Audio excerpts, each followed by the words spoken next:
Hey friends, TeresaLouise here. I quilt too. And today that's what I'm actually doing. Piecing together scraps. That is the goal for today. Yes. Scraps, scraps, and more scraps. Hi Linda. How are you today? Oh, it is very cold here today. Yes, I woke up to snow. Now, if you want to see the picture of the snow, go over to my main page and look under post, P-O-S-T, and you should find it there. We had, I would say, pretty close to 6 inches of snow this morning when I woke up. Um, we still have snow on the ground, but it has melted quite a bit. Um, but then it snowed again for a little, about 20 minutes or so, but that didn't really stick. But yeah, it's cold. I'm not sure. It's like 40 degrees.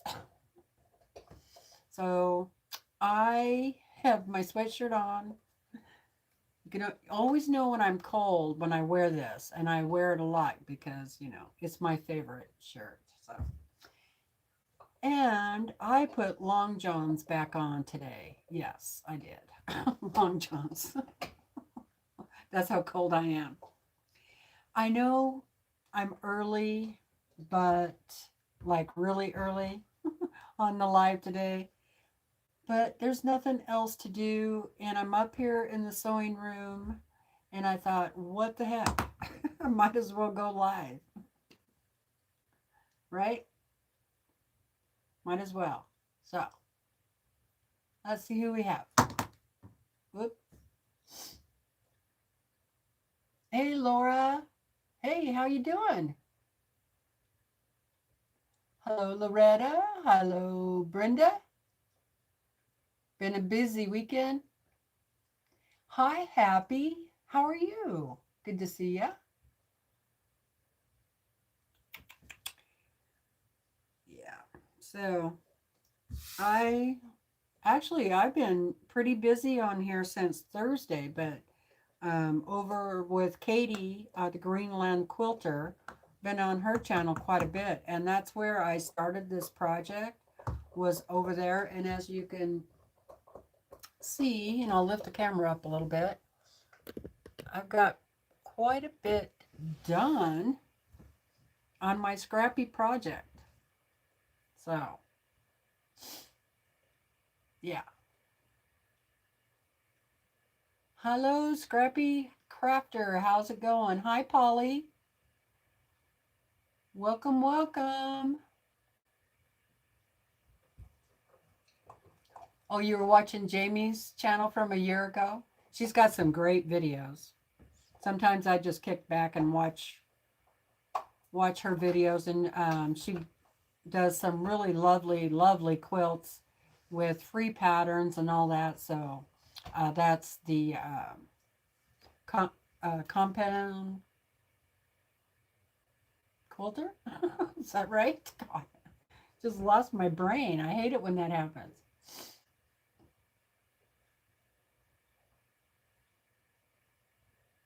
Yeah, so this fabric is a fabric line called Summer Song by Three Wishes, and it came from a kit. Well, it was a block of the month kit, and I've already done the main quilt. I'll show that to you in just a second.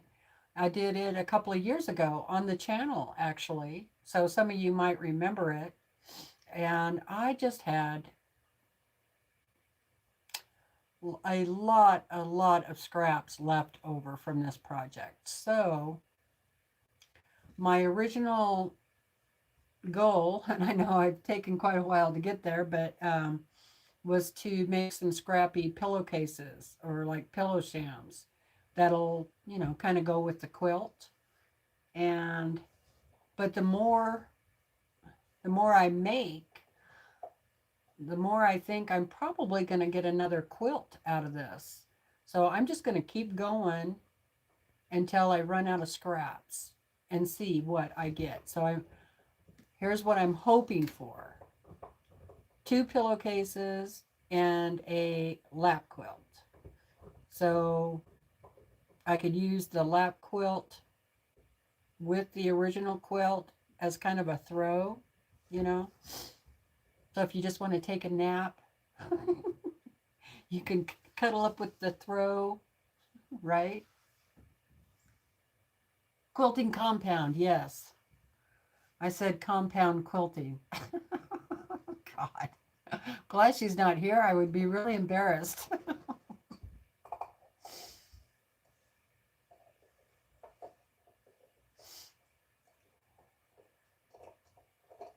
You've been following me around, Brenda? Yeah, I've seen you around. That's okay. So I'm just throwing the blocks up there. They're not sewn together or anything yet. I decided on a size, and that was 6.5, and that was mainly because of these pieces I had left over. I could cut those down nicely at 6.5 inches, so I'm like, well, that's what I'm going to make the blocks, was 6.5. And this is left over from the original quilt. So I have 2 butterflies, and then up here's a medallion. So that was a panel. And then I had some large pieces of fabric. So everything that was large enough, I cut into 6 inches because I thought, well, why not? You know, or 6.5. Why not? That would save me piecing, right? So 6.5-inch squares. I got this fabric here, and you know, I couldn't do like a fussy cut on it, so, but that doesn't bother me, right? So I have several of those, and then I have some squares that are just that have the butterflies. This fabric is really pretty. Now, normally I'm not this bright and cheery type. I know personally I'm bright and cheery, but for some reason I just fell in love with the colors, and I thought this would make a perfect winter quilt. So when you are, you know, stuck in the house for the winter time and you're starting to feel down and blah blah, put a beautiful cheery quilt on your bed. Why save it for springtime? So I put this on after Christmas, like, you know, starting in January. This quilt goes on my bed. Not this one, but the original one. And then I made some shoe fly blocks.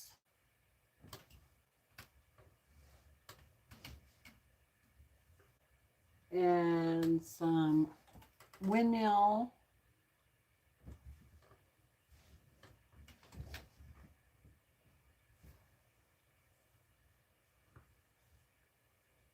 And then, now these, you know, they're just scrappy. So I had some larger half square triangles, right? And then I just pieced little scraps of fabric all the way around it. So I'm getting all kinds of, you know, different designs. It doesn't really matter to me. I'm just sewing everything together and trying to get 6.5 inches.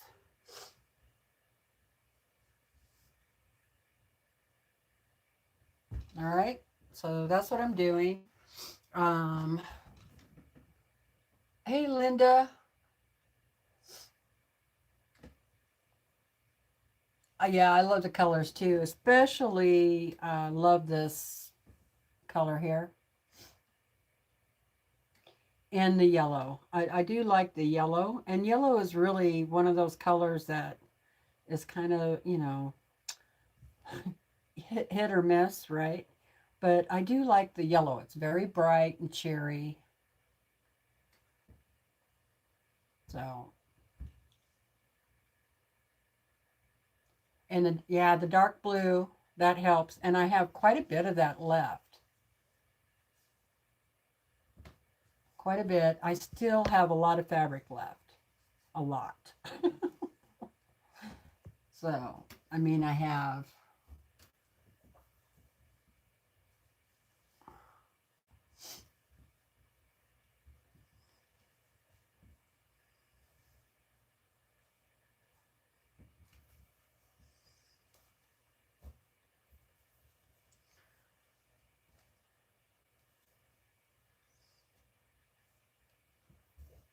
and it just keeps going.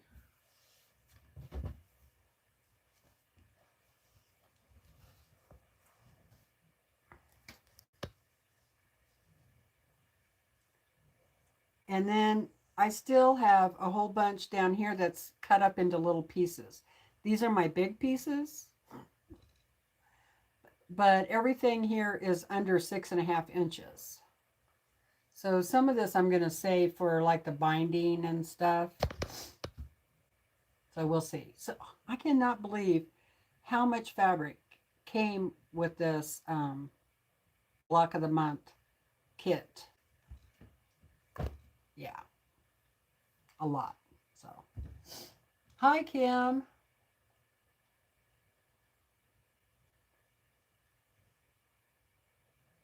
Okay, have a great time with your company. So I still have, let me show you down here. I still have quite a bit. So these are all my little bits, and I think these are like 3 or 3.5. And I still have half square triangles, 2 inch, some little squares. Yeah, so I still have quite a bit fabric. Okay, I'll show you the original quilt.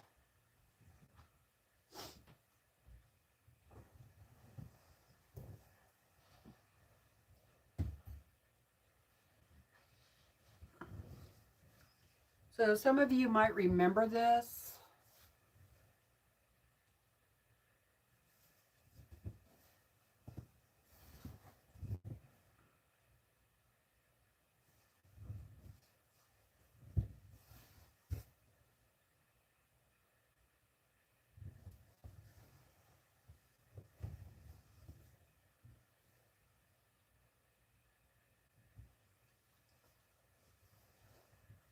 It's pretty big.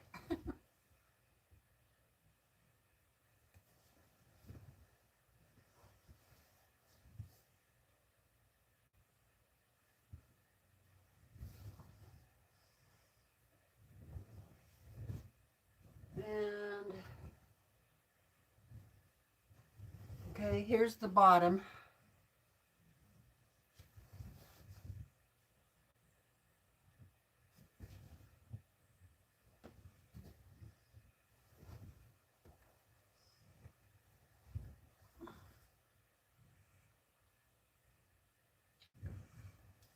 And on the back is yellow, kind of a yellow with a little bit of marbled silverish gray color.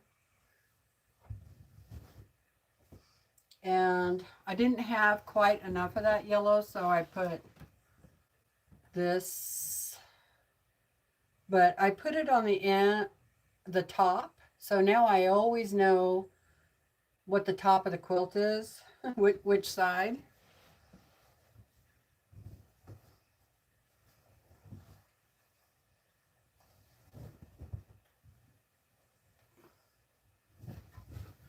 super heavy, really heavy.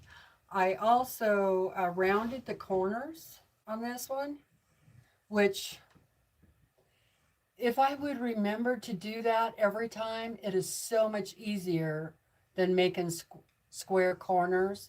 Just round them off, and then you don't have to worry about those corners at all. And then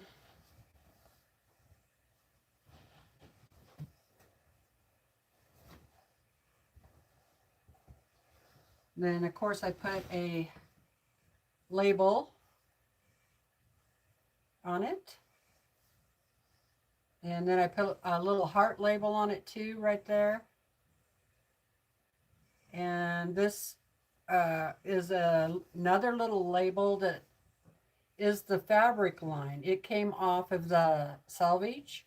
So it says Summer Song on it. That way I will never forget. Right, hopefully. So that's the original quilt.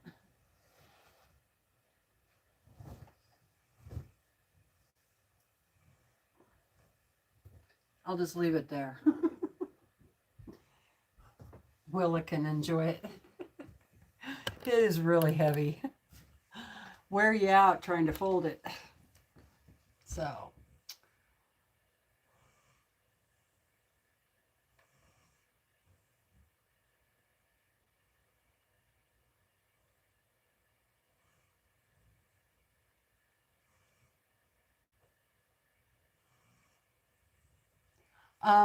No, I did not make bias binding. That corner is big enough roundness that I didn't have any problem. Let me show you.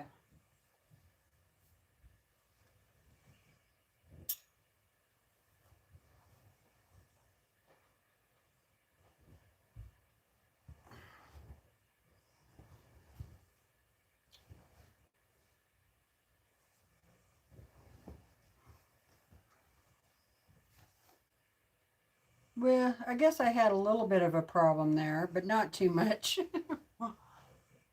I didn't go straight with my sewing machine, but it's not going in a quilt. I should put it in. Did I? Oh, I did put this in the quilt show. And I got a blue ribbon on it, come to think of it. So there's, that corner looks pretty good. So yeah, you just have to make them, wide enough or round enough. And there's the labels.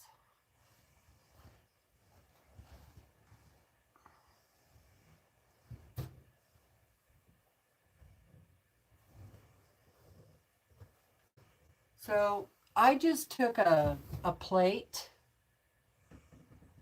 and that's what I used to round the corner.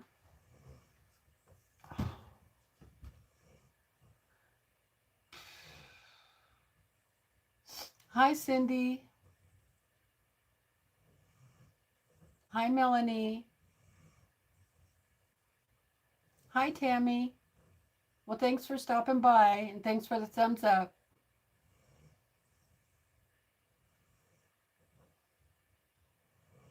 I think it might be a little too big to just put on my lap. I won't be able to move around.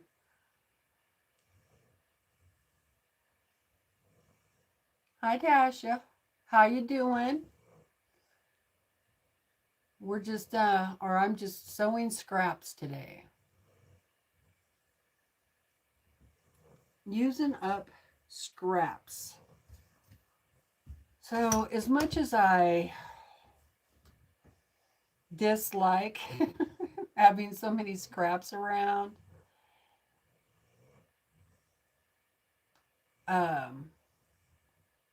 there is a benefit to keeping them because, I mean, I can't imagine throwing this much leftover fabric away. I would never do that. If I chose not to, you know, make something else with this, I would have given the fabric away. And I mean, definitely because there was so much of it and still is. Um, So my goal is just to try to use up as much of this as possible. You know, all of it would be great.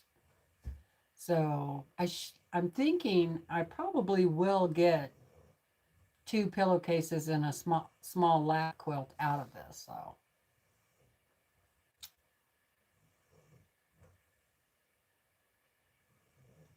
I'm going to keep going, Cindy, until I'm out of fabric. So I'm just going to keep going.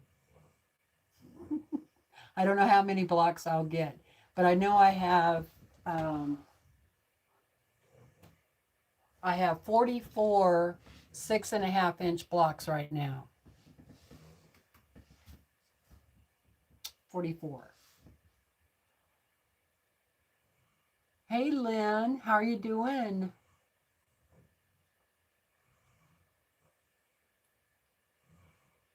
Yeah, it has been a while. Glad you're here. Thank you very much. Thank you.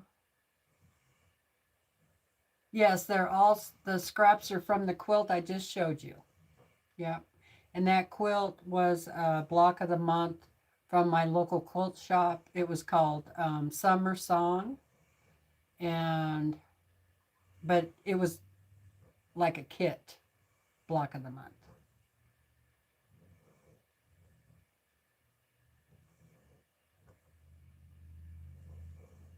The pillowcases are going to be kind of like pillow shams. I've made them before. And because this is pieced, I do put a backing on it. So sometimes I use a really light batting in between, like, you know, a sandwich, quilt sandwich. If I don't use a batting, then I still always put a back on because of all the seams. So, but a really light, thin, very thin batting works well for me. And I don't, you guys remember I made some with the Tula Pink. I should go down and get those. And those were more like pillow shams. And they, on the back, they had the flap over envelope type back. Mm-hmm. And I think I did king size, and that's what I would like to do with this, is do a king size. So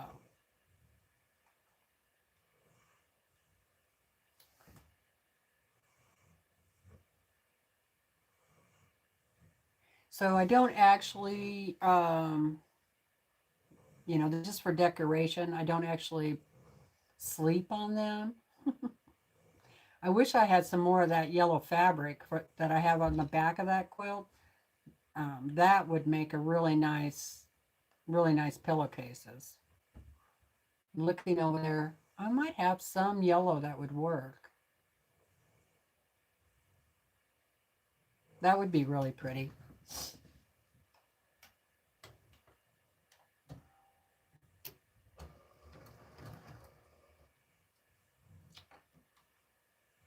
So, not much to do today, but sew or something. Do some sort of hobby because there's snow all over the ground outside. Here it is, May 17th, and I woke up to 4 inches of snow this morning. Yeah, 4 to 6. A lot. Whatever it was a lot.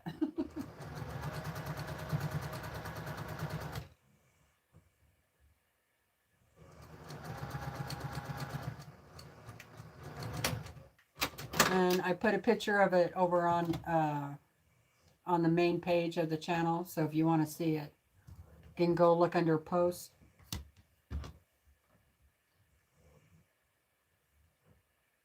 I feel sorry for the birds, you know, especially the little hummingbirds. Glad I have food out there for them.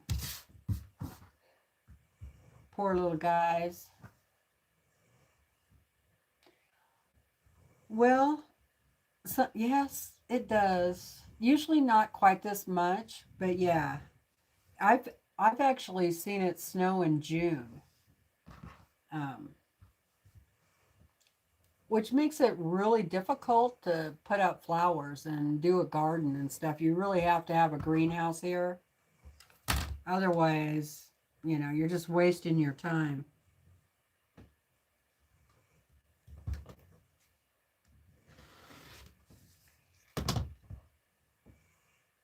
Alrighty. So I just keep going. I'll put the camera down there for you. Just keep going. And then I'm just kind of measuring it over here. So that's 6.5, and then I'll turn it. And I need a piece here. So let's see what I got.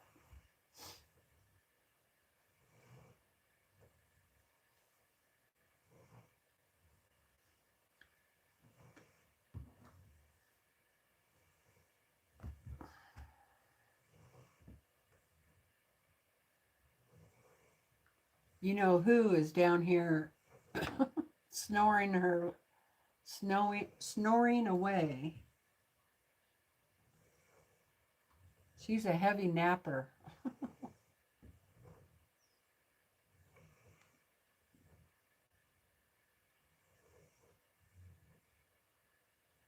Yeah, exactly, Lynn. Just the scrappy pillow covers are just for show. I'm up like north central Idaho. Um, it's kind of like, you know, east of the Rockies. So I'm up in the mountains. It's well over 4,000 feet where I'm at. Pine trees, hills, but there are high meadows, a lot of meadows.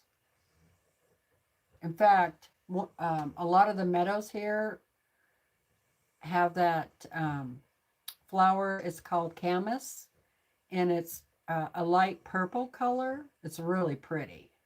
And the Indians used to use it for something, but I don't remember what it was. And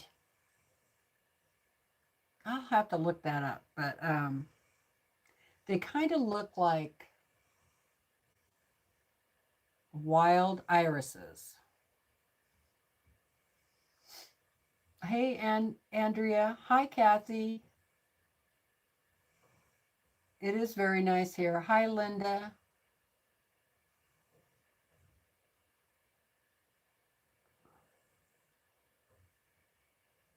Oh, you had hail showers this morning or today? That's crazy. You're over in the UK, right? Yeah, it's always cold over there, isn't it? I mean, I suppose you get used to it, but you guys always seem to be able to grow pretty little gardens and stuff.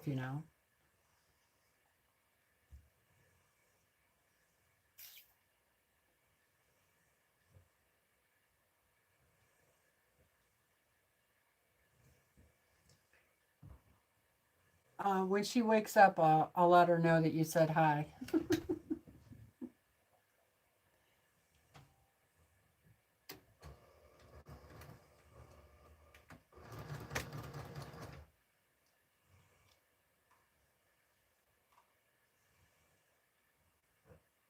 It is really pretty here. I I do have to admit that.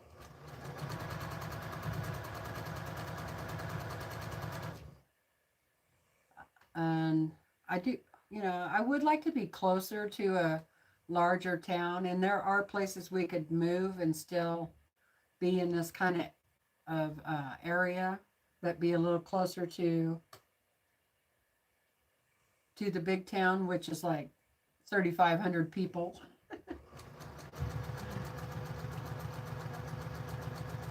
But they have a, you know, a hospital and doctor's offices and, you know, groceries, big grocery stores and all that stuff there. So, which right now it's about an hour and 20 minutes drive. Of course, it depends on what the weather is like. But the road is really windy because it follows a river, a small river. But that's a beautiful drive too. But it's like driving through a canyon.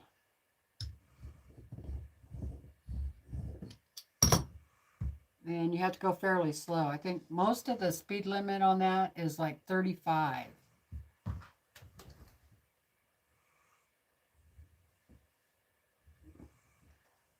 Let's make sure here.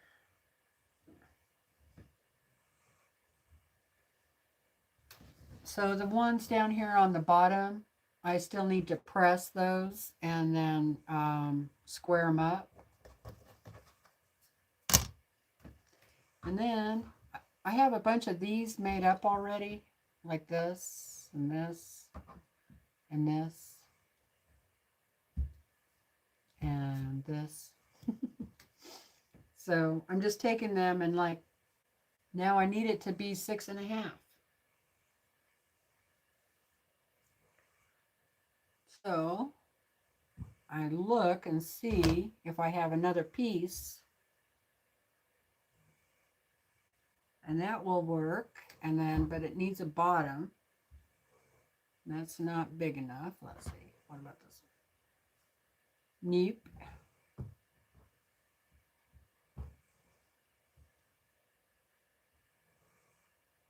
All right. I can sew these two small pieces together. And I don't care how they line up, you know, just as long as they're big enough there.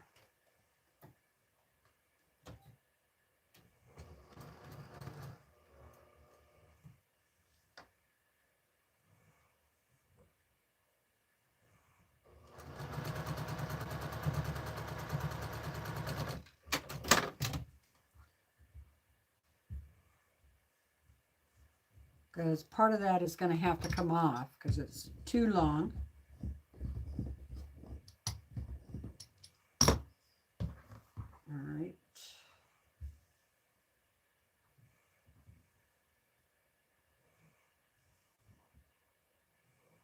Yeah.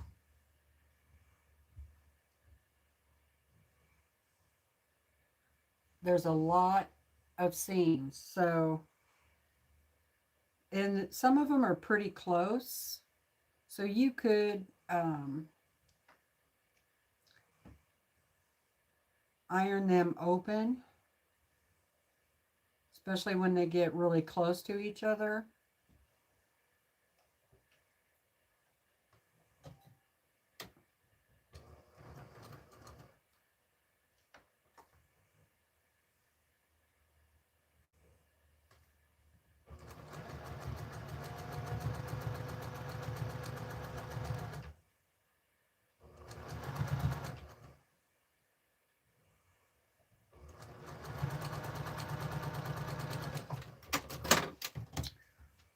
Okay.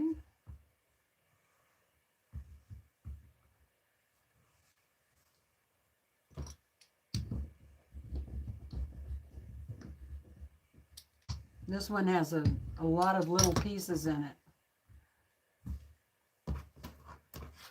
And I'm just gonna, got a little bit of an overhang here, so I'm just going to clean that up a little bit.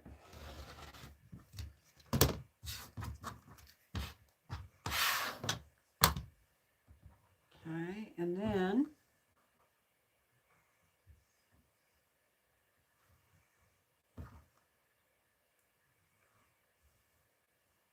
so I need another piece over here. And that's where I'm going to try and grab a dark.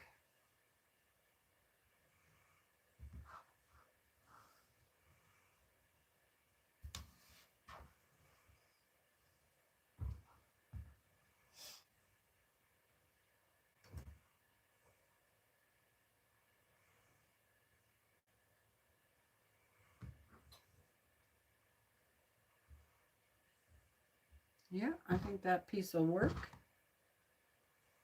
If I don't make too big of a fat 1/4 inch.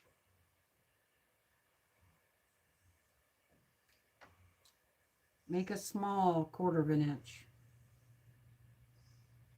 Of course, then it wouldn't be a 1/4 inch anymore.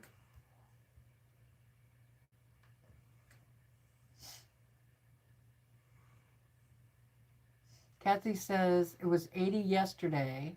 Today is 53 in Wisconsin. Yeah, I would put my flower baskets back too. It's just a scrappy quilt right now. It doesn't have a name. I'm just sewing my scraps that I had from a different quilt, Kathy. And the quilt that I originally made was called Summer Song. That's the fabric line.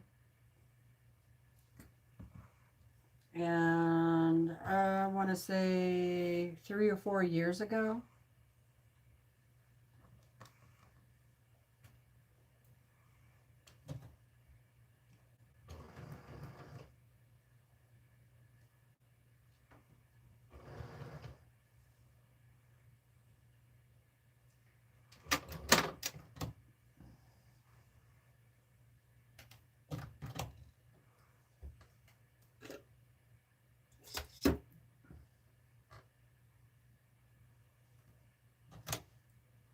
If you back the video up, you can see the quilt. I showed it a few minutes ago.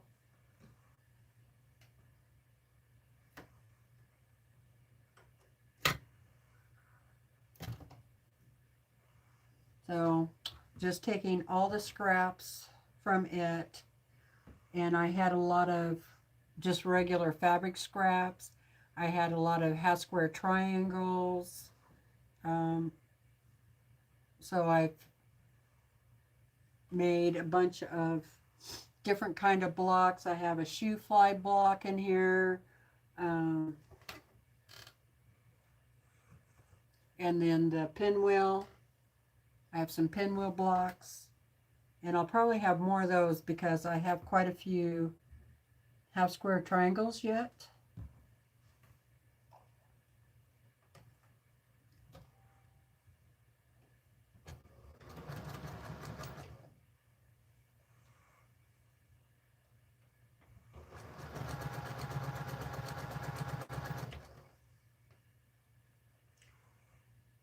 I don't know how many blocks I'm going to end up with, but right now I have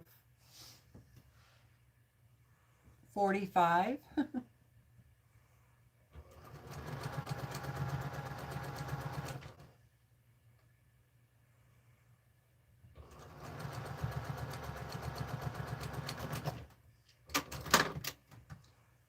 I'm not sure how the quilt is going to look at the end because right now I'm just putting these up there in no particular order. So when I get all of them, all these blocks made, I will rearrange what I have up here on the design wall.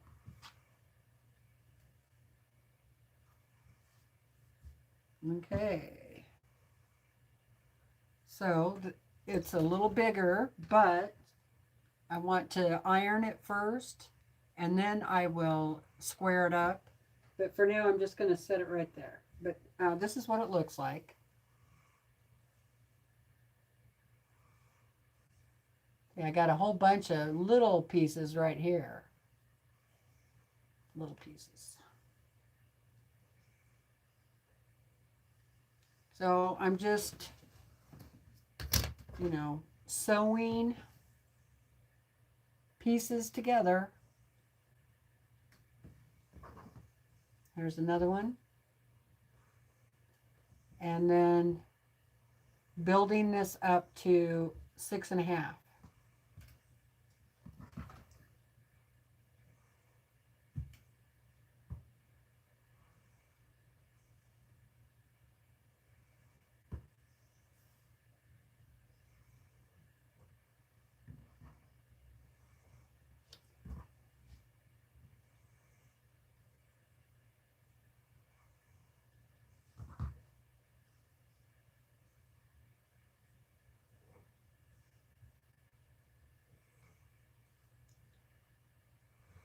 And this will be way too big, but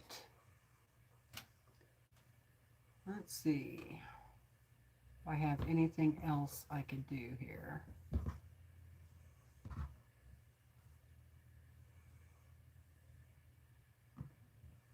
Okay, that one will fit. Okay, so set that aside. Let's see, what else?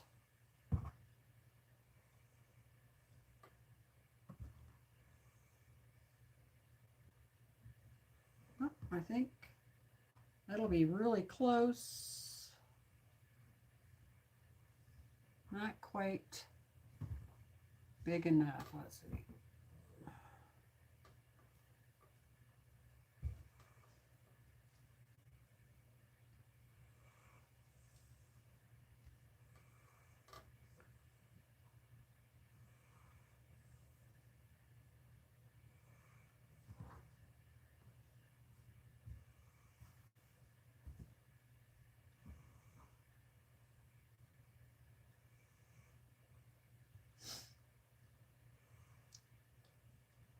So even though they don't match up, I still sew them together anyway.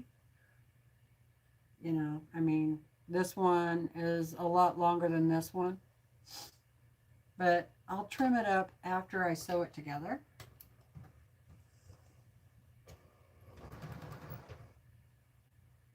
These, I keep losing my, my machine keeps coming.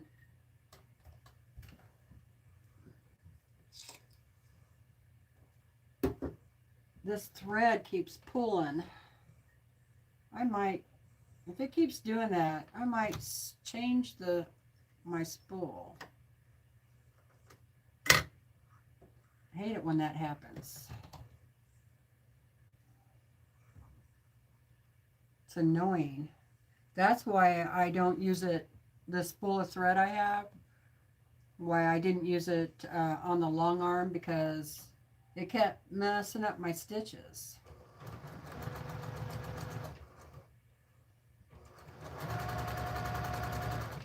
And it's a thread for the long arm. But I don't think that they wound it on the spool correctly.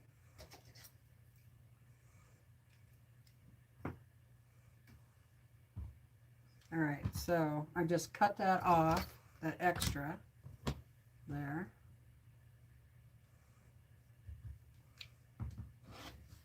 So it's still going to give me a little piece, right? And I'll just fold that over. Well, I'm getting all kinds of notifications. I wish they wouldn't put those notifications right over the chat. Ugh. I hate that. Happy birthday, Sarah. Happy birthday.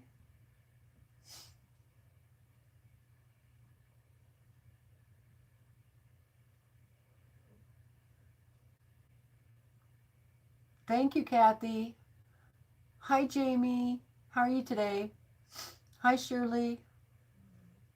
You're getting the notifications too?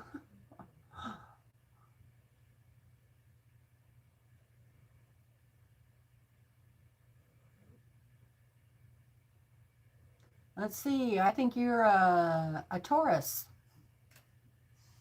It goes until like the 20th of May or something like that. I'm a Taurus too. But I'm an April Taurus.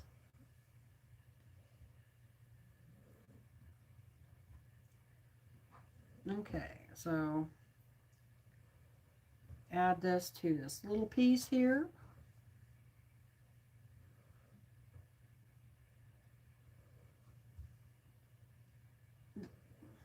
The one thing I do like about scrappy sewing is it is kind of just mindless in a way, you know, you just throw the fabrics together until you get the size that you want.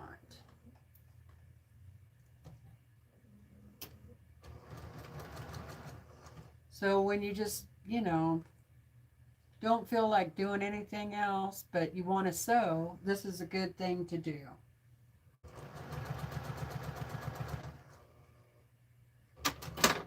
Plus, if I would not have saved this fabric for myself, I mean, just look how much fabric, extra fabric I had. You know, I'm going to get it probably 2 pillowcases and a little throw quilt. Or I could make a baby quilt. So I'm going to get, you know, 2, 3, 4 projects out of this kit. That's pretty good.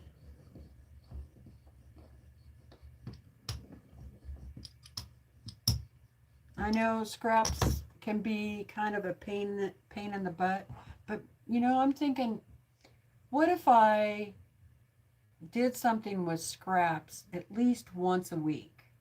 Even if I just sewed a couple of hours on the scraps. Also, you know how people use enders or leaders and enders? You could sew your scraps that way. And then that way you're always sewing some scraps together. That is a great idea. Why didn't I think about that before? Just have some scraps, you know, in a basket, and then grab one for a leader, and then when you have that sewn together, put it in a different basket and just keep going. And then at some point you'd be sewing them all together. That'd be a great way to get your scraps used up. Instead of just letting them pile up, pile up, pile up.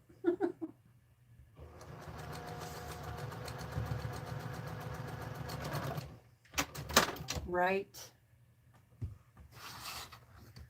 As I was cleaning out the closet, and you know my closet is full of projects. UFOs and whips and let's see, what do you call it? Oh, okay, I guess I would call it a Teresa kit. So they're not store kits, but they're kits that I put together. And there's quite a few of those. Anyway, I'm like, I need some of these containers. I need to do some of these projects in here so I can have some empty containers so I can put other projects in there. And that's what made me get this out. It's like it's been in there for, 2 years now in a project box, right? A plastic tote thing. Taking up space. All right, so I'm going to sew these 2 blue ones together because it's not quite long enough. Hi, Teresa. Welcome, welcome. I get little notifications from other channels pop up on my laptop in the lower right-hand corner. Now, there's probably a setting somewhere that I can click don't allow pop-ups, right? And then that would quit doing that. But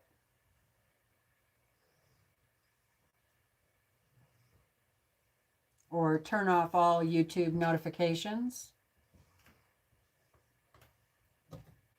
at least while I'm live, you know. It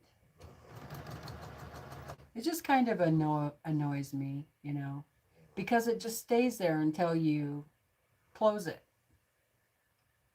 Now, if it just popped up and was there for 30 seconds, that would be okay, you know.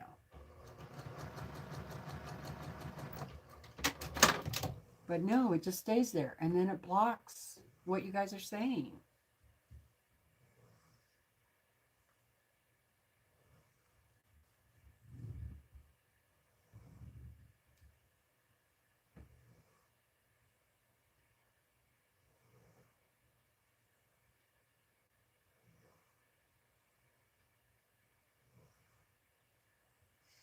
On the Windows notification, right click on it.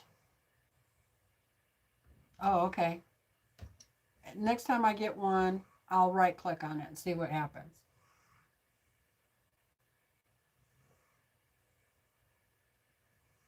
My husband took me to the quilt store yesterday and let me pick up a new sewing machine. Oh my gosh, Sarah, that is awesome.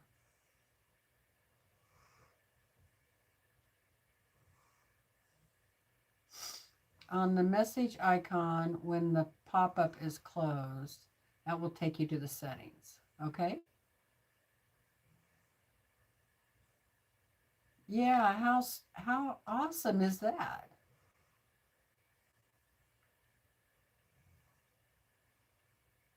Yeah, it's not just the ones that are live though, it's the ones that have put up videos, so it's just all kinds of, and I'm subscribed to so many people, so I get a lot of notifications.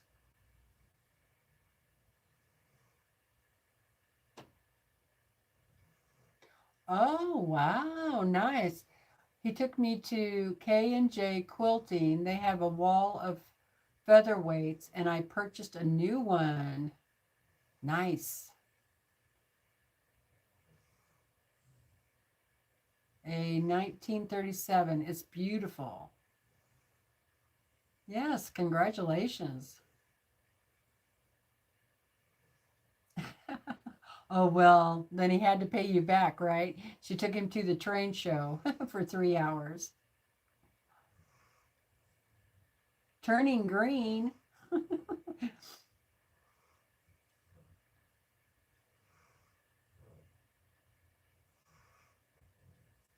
I think Focus Assistant might be what you want to toggle when you're live. Focus Assistant. Yeah, green with envy. I got you. I was thinking orange.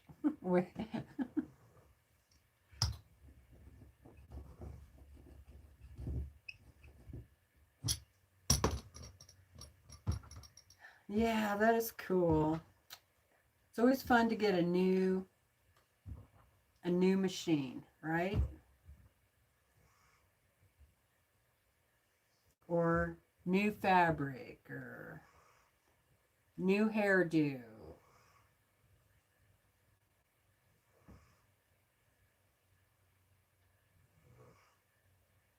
A new car. Except for I haven't had a new car in years.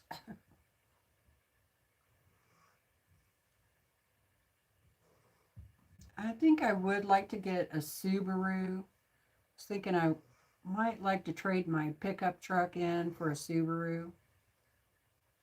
But be easier for the dogs to get in and out of that. And they have quite a bit of room in there. I had a Subaru years ago.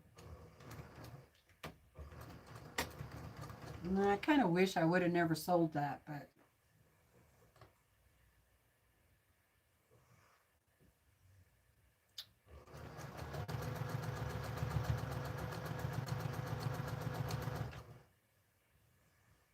I did. The only used car that I didn't lose money on. because it was a Subaru special edition. It was a LL Bean special packet. So, so I lucked out with that one.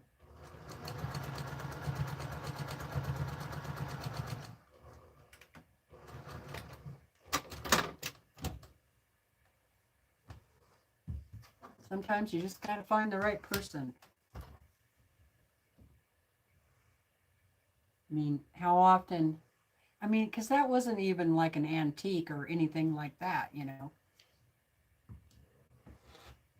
But I just looked the value up and I was shocked how they retain their value. And I actually sold it for more than what I paid for it. Not a whole lot, but better than nothing. And the lady was super happy to get it. I want to say it was probably 6 years old. Of course, now, you know, now I wish I had it, but isn't that the way?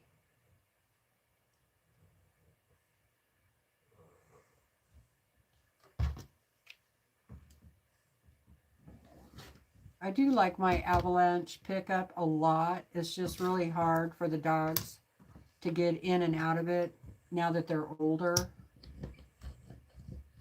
So that's the only problem. But it drives like a dream, you know. Okay, there's that one. Oh, guess I had to show you.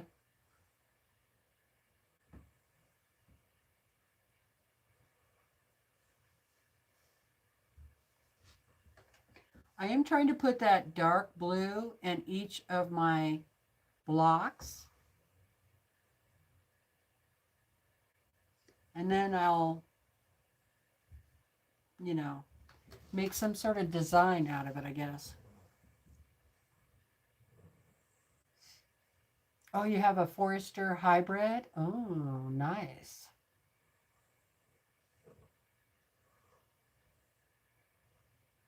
Yes, I still want to move. In fact, Brandon and I were talking about it this morning. So I actually need to get back to work and finish my cleaning up and start looking for where we're going to move. Okay, see, now I just got a pop-up. It's from Lori Holt, Strawberry Crush Sew Along. And you said right click on it, on the little dots. Okay. Okay, it goes to settings. All right.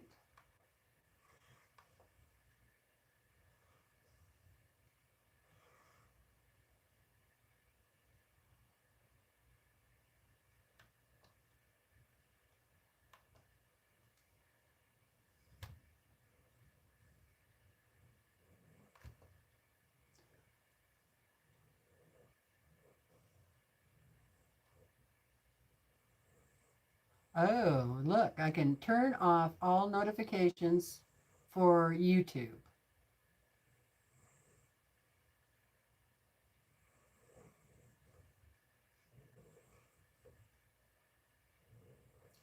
But will that turn off my notifications on my phone too, or just the laptop? Or because it's YouTube, right?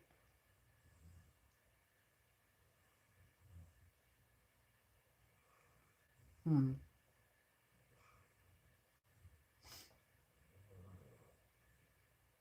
That's how you do it. Thanks for letting me know. Yeah, Subarus have a very safe standards. Yep. Hi, Judy. Yeah, I'm thinking I might move back to Oregon.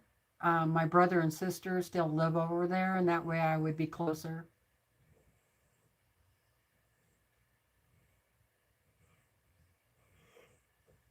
Hello, Susan. Welcome, welcome.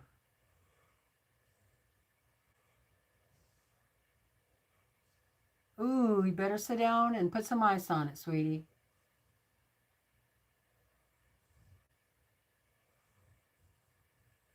Yeah, that's what I was thinking, Raven. It would be on all devices. Yeah, if it went Windows, yeah. Okay, next one I'll go try the Windows thing. Hi, Ian. Oh, you have a Subaru? Which one? Forester, Outback?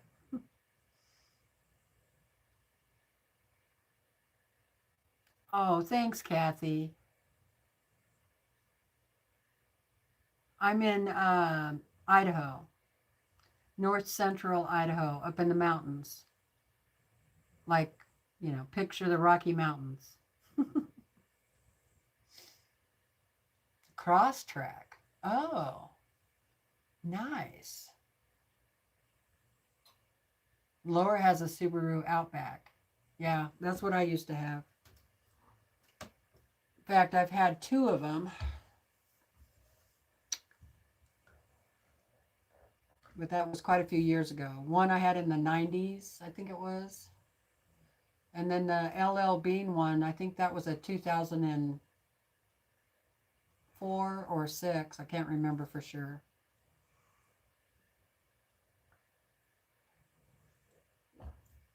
Thanks for popping in, Ian. Really good to see you.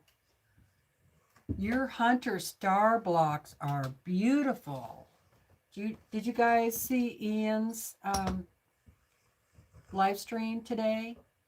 He's doing the Hunter star. Oh my God. I have the specialty ruler for that block and I still have not made it, but I would love to do. That's on my list. Okay, Lynn, thanks for popping in.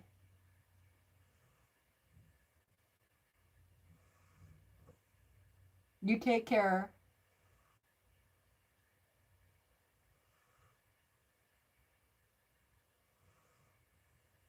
I can't wait to see it all put together.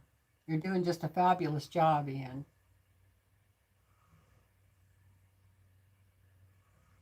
Susan has a 2000 Outback. Nice.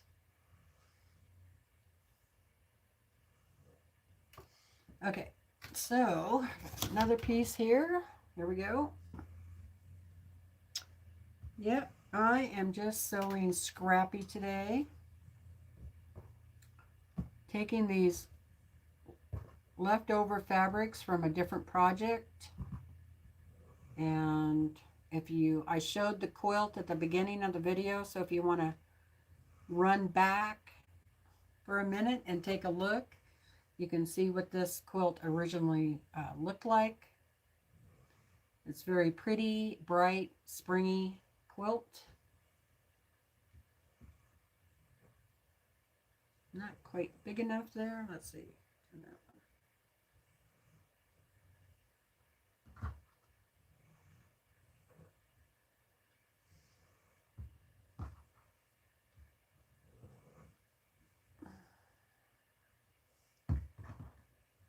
Let's see what I want to do here.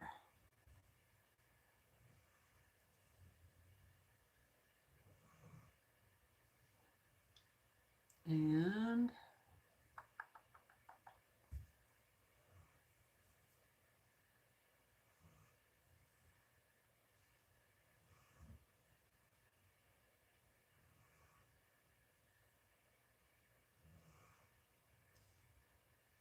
I lay them on top of each other, a quarter of an inch.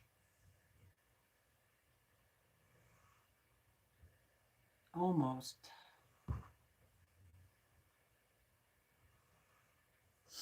All right. So I'm just going to sew these together.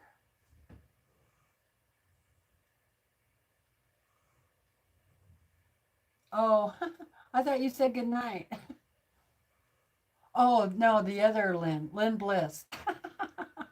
That's funny.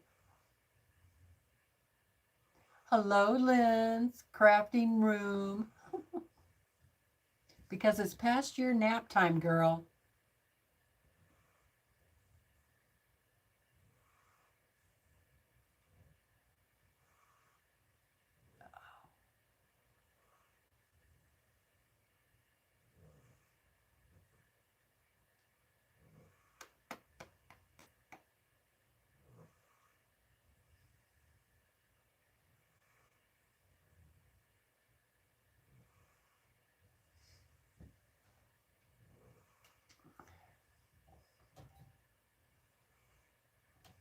Yeah, try to stay off that ankle for a little while if you can.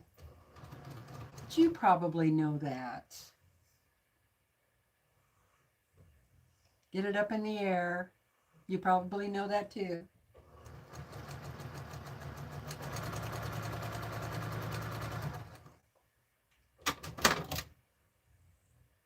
All right, cut that extra off. I've been putting ice on my neck, and that is really helping. Ice and then heat. Ice, heat. And I haven't worked on the horse for, well, since I was on last working on the horse, which was what, Wednesday? I think that's helped. So I think I need to rearrange that over there a little bit so I'm not always looking up like, ugh, see, that's what happens right there.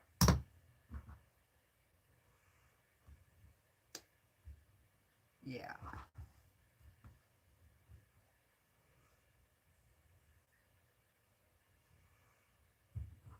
I wish I had one of those like drafting table. You know, you can adjust it at different angles and different heights up and down.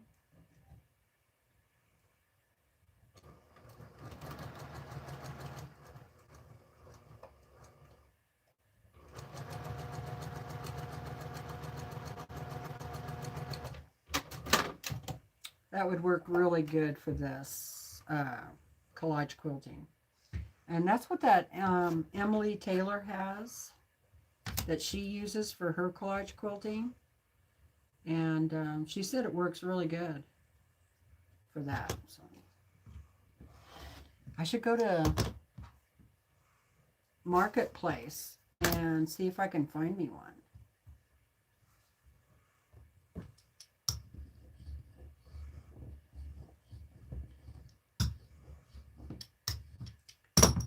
Okie doke. So now, sew these on.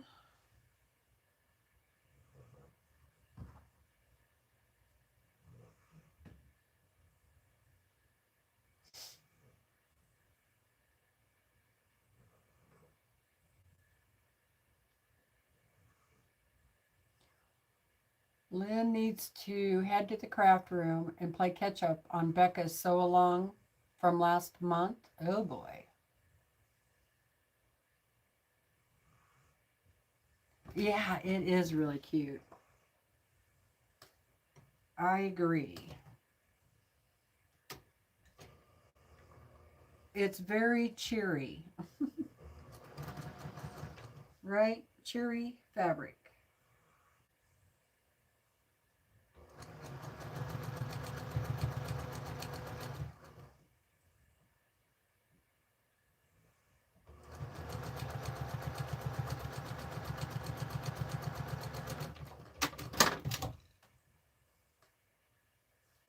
Whoops. My seam flipped right there, so I'm just going to go ahead and press that open. Just go with it. All right. Let's see. All right, that's good. And I just need to trim this up a little bit over here.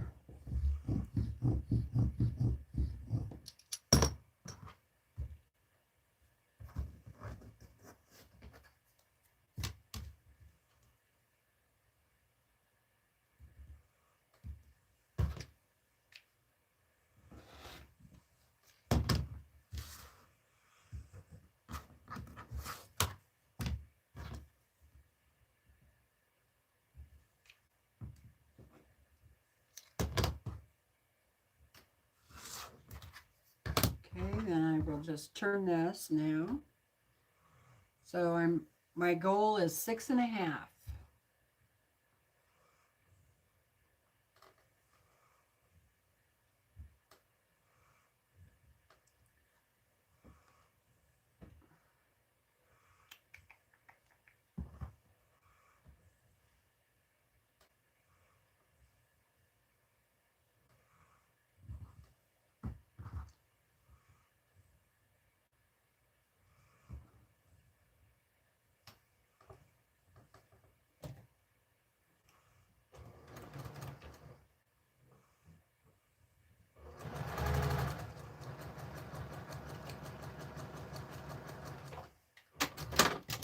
I usually don't like scrappy quilts like this unless they have something breaking things up, you know, like just like if you did the whole quilt like this, I probably would not like it. It would just be too busy. Your eyes wouldn't have a place to stop and rest.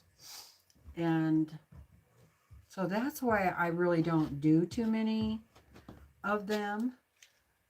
So even though I'm kind of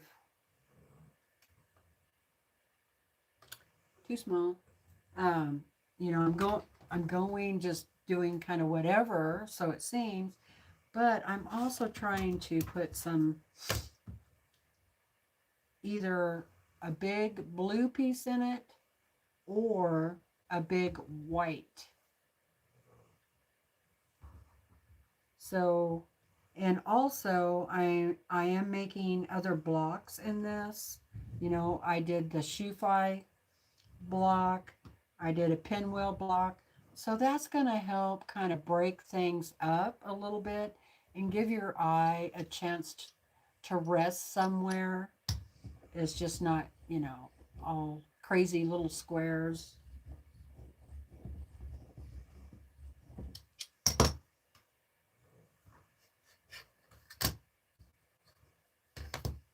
I do like a 2.5-inch squares quilt, but it's color and then your background color, background color, background, like blue, white, blue, white, blue, white, that kind of thing.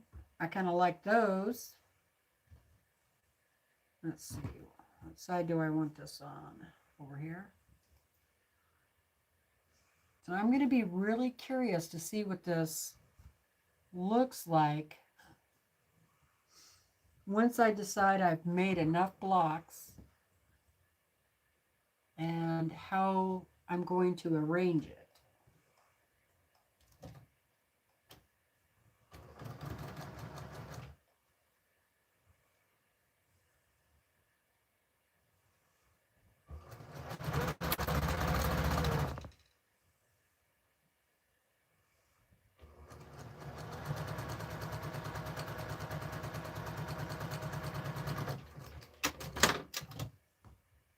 Okay, so I have a little bit overhang, which is, I'd rather have that than not enough.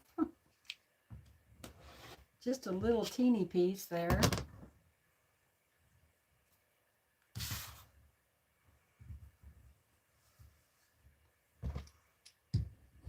This little thing comes in pretty handy. I got this in a sew sampler box. One of the better gadgets. All right, so this is going to be way bigger, but that's okay. I'm going to square it up, but I want to iron it first, so I'm just going to set it over here out of my way for now. Actually, probably would be a good idea to go ahead and, let's see, do I have enough for one more before I press? Maybe I can do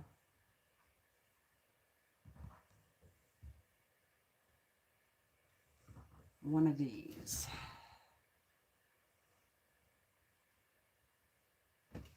Four patch.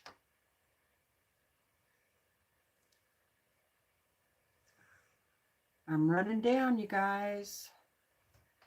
Running out of fabric here.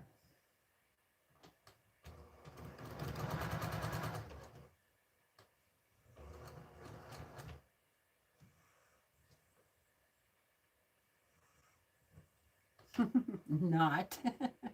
Okay, there's another one. I'm gonna get it.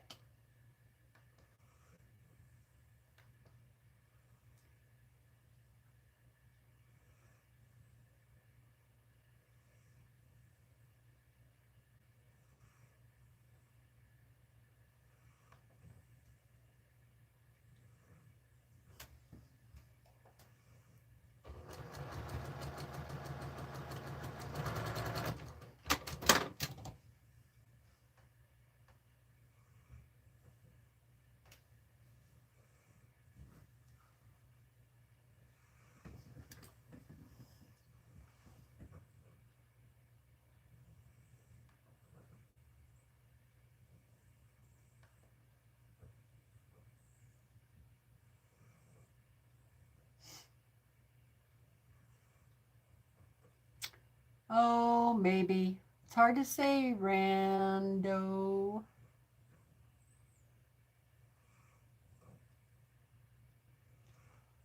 I've been doing to the side. But sometimes if I need to, I'll press them open.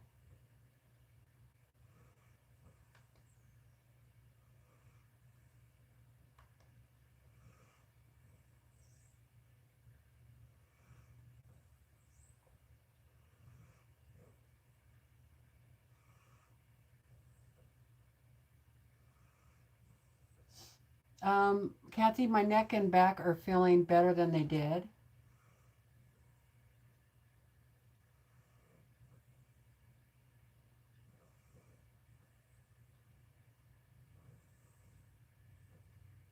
Wasn't sure about that one, so I guess that kind of was the wrong thing to say. I hope you have a good day.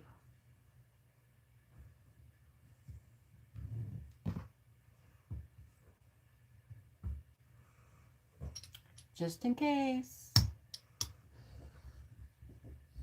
So yeah, it kind of depends.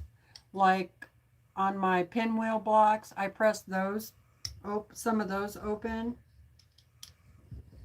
When you have a lot of fabric that meets all in the middle, it's a little easier if you press those open. So that way you don't have too much bulk in the middle. All right.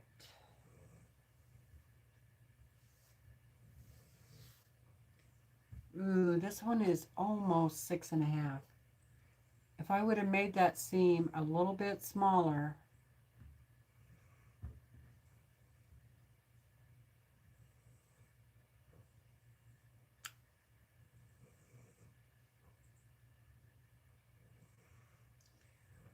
but I think what I will do is trim a little bit off of each side.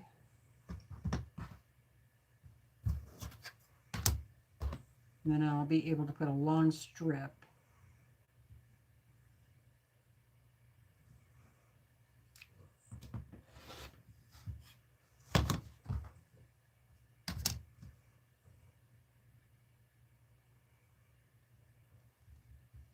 So I'm just cutting this down to 2 inches.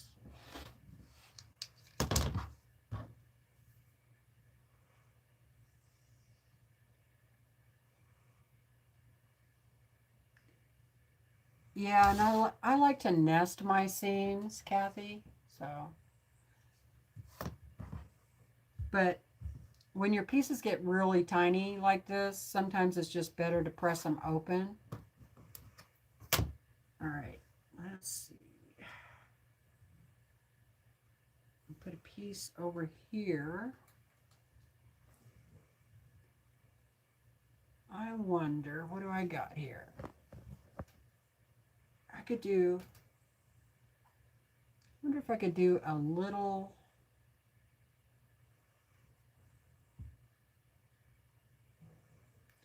yeah, maybe I'll make a little pinwheel. Okay, light, dark, light, dark.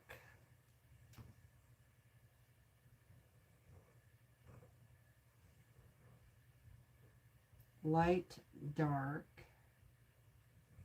light, dark. And that gives you your pinwheel. So, go ahead and put that together.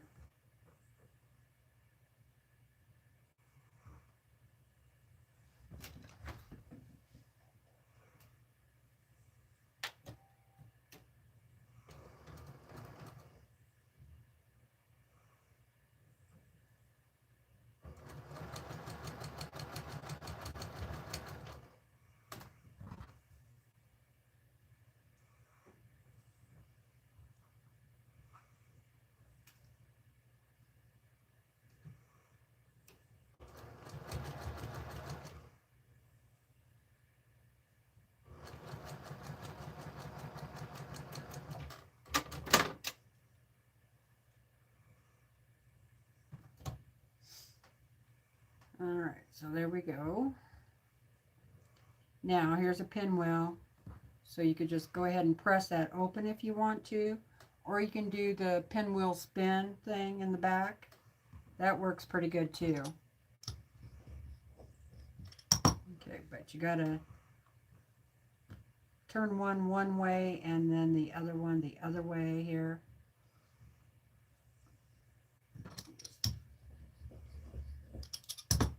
And I still have the thread attached. So that kind of helps with lining it up. So line that up.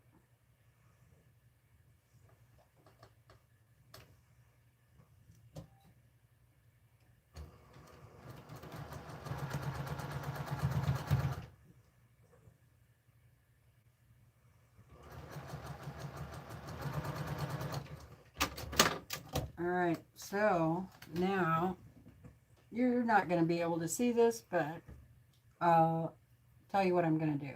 So that thread that I just told you was there, I'm going to cut that thread off.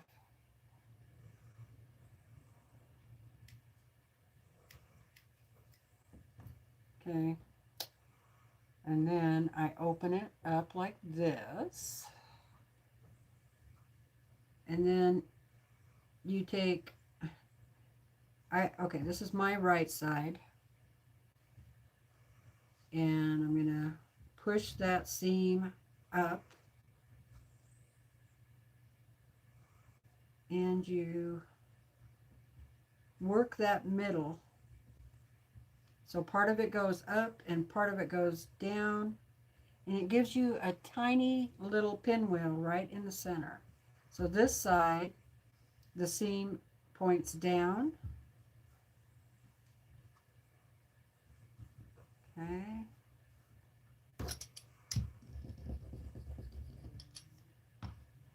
Just kind of, or you could have just pressed your seams open. So that's what it looks like.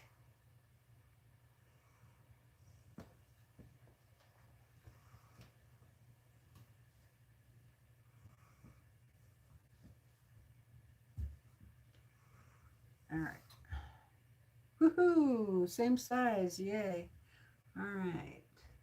So now I'm going to sew these two together.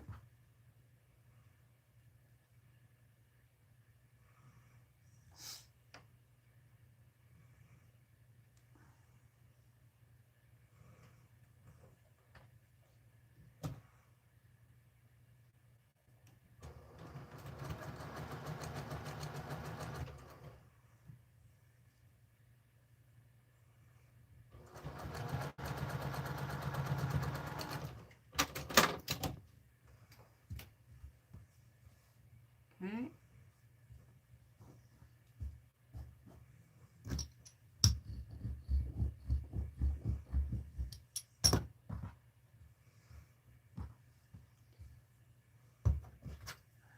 And I guess it was a little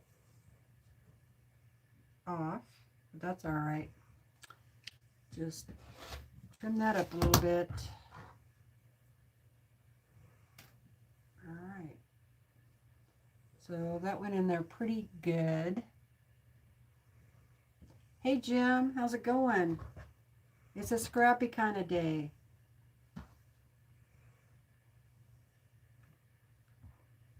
All right. So that looks like it will fit.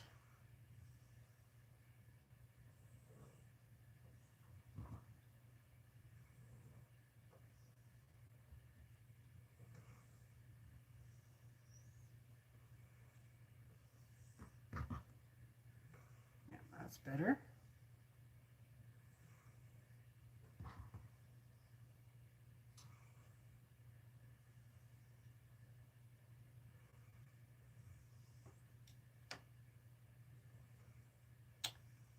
How are you doing?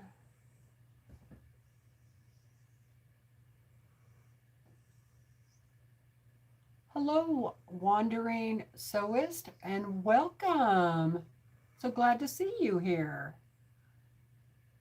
We are playing with scraps today. So these scraps are left over from a quilt that I made a few years ago. And I've been saving them because I wanted to make scrappy pillowcases or pillow shams that will match the original quilt.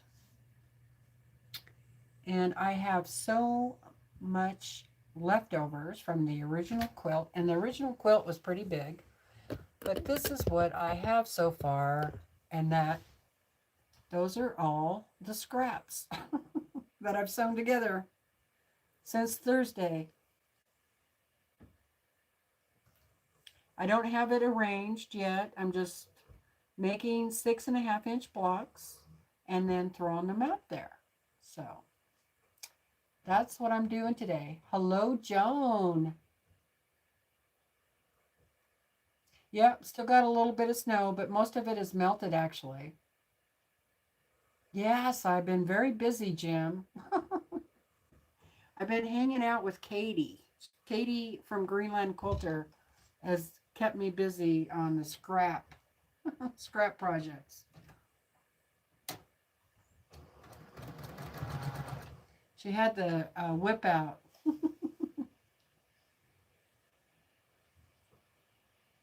That was a fun live with Mona. Yeah.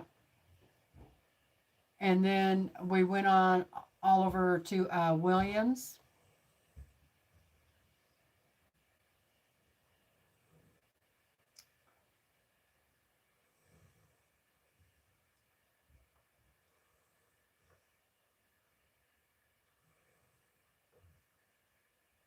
Oh, her name's Diana. Great. I'll try to remember. I'm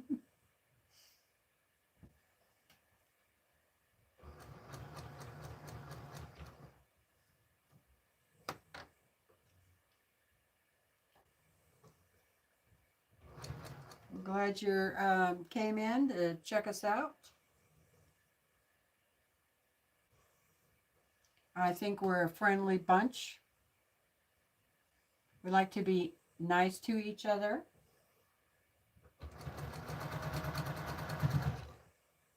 To encourage one another.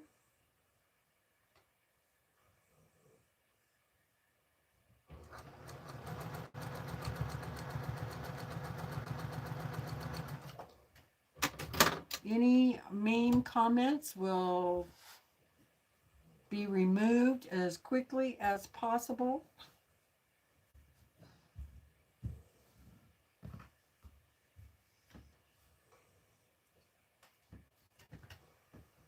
Oh, that's really off. I should have done the short side on the other end.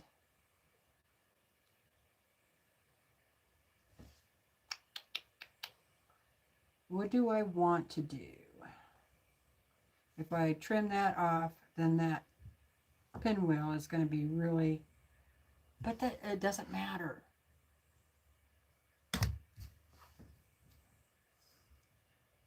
Avoid the seam ripper at all cost. I'm going to cut it.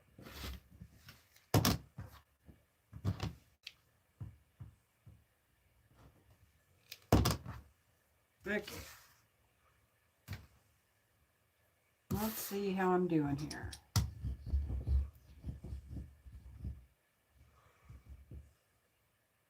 Oh, yeah, the scraps add up fast. They sure do. Oh, no, you lost your sojo? Yeah, that's happened to me, too. That happened to me a while back, actually. And then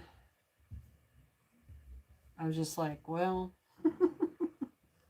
these scraps are not going to sew themselves. Just start. All right?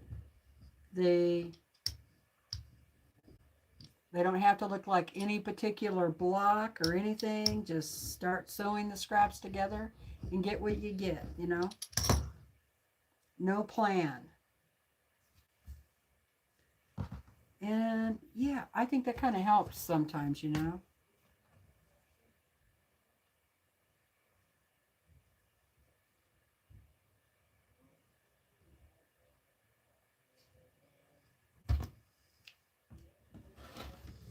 or step away from sewing altogether. You know, I did that and worked on my collage quilt. I'm doing a horse collage quilt, and I actually needed a break from it for a while, so I haven't worked on it since last Wednesday. So probably going to start on it again tomorrow.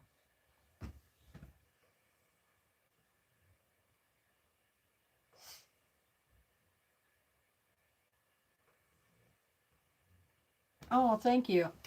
Thank you, Jamie.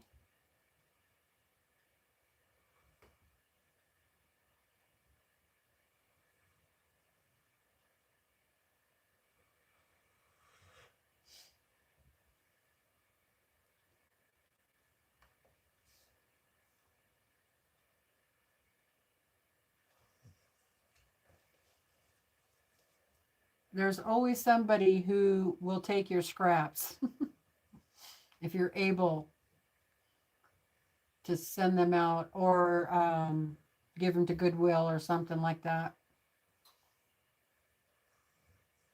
People go into Goodwill all the time looking for fabric.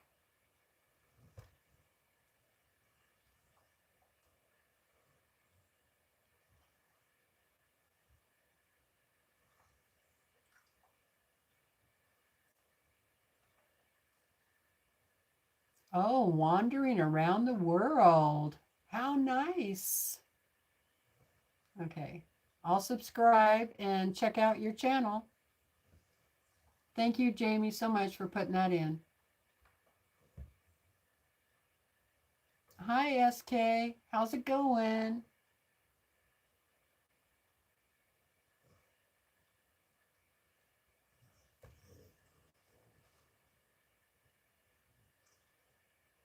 Oh, your computer died? Oh, that sucks. I hate it when that happens.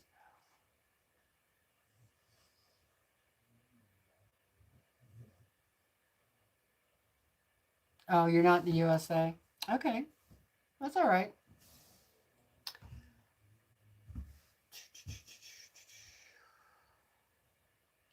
Yeah, I'll definitely go over and watch your channel. Even if you haven't sewn for a while, and I'll try and leave you some words of encouragement.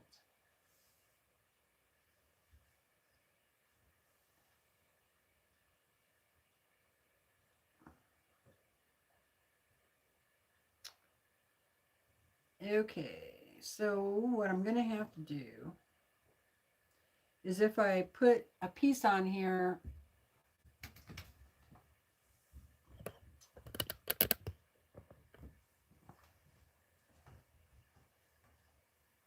I'm only like an eighth of an inch off.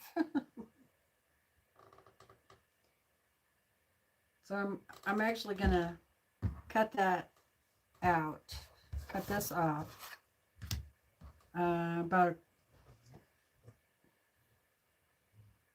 3/4.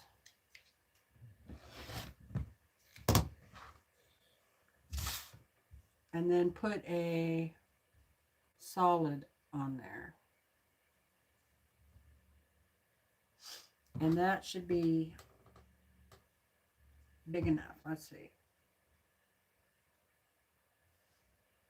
Yes. Sometimes that's how you have to do it, because I want all my blocks to be 6.5. Ouch.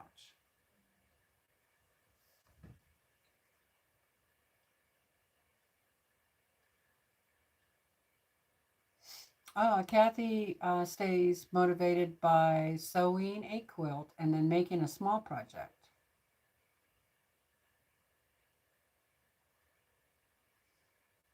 Scrappy Crafter subscribe to the Wandering Sewist.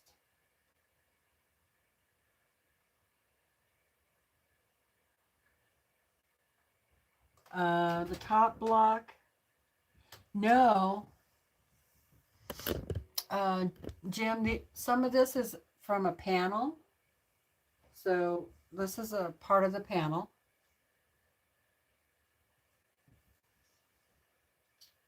And this was just yardage.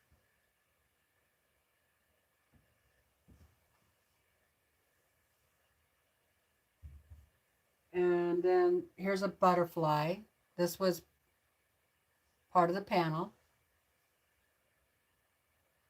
So if you go back to the beginning of the video, thereabouts, kind of look around, I show you the original quilt that I made, where this, you know, fabric came from, because all left over, right? And then I also cut out just fabric squares.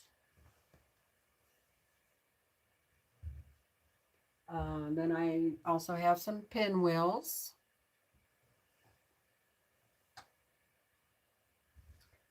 And shoe fly blocks. I'm probably going to make some more of these. And I think I can make some more pinwheels too, because I still have quite a few half square triangles, and I have 3-inch squares. Yeah, 3-inch. So I have all of these. If these were 3.5-inch, I could put them in with my other project.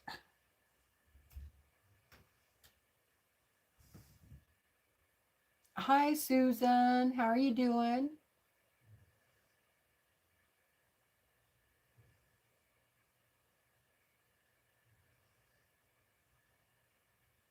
Yeah, this is kind of crumb quilting, because some of these pieces are pretty small. And then I also have strips, so crumbs and strips. And half square triangles.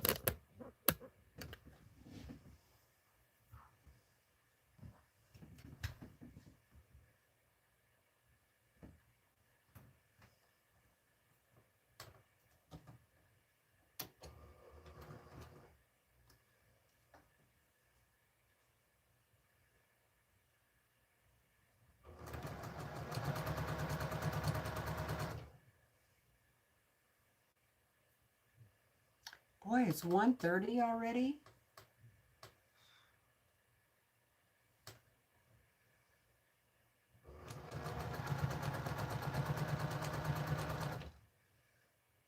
I should go down and get me a glass of iced tea.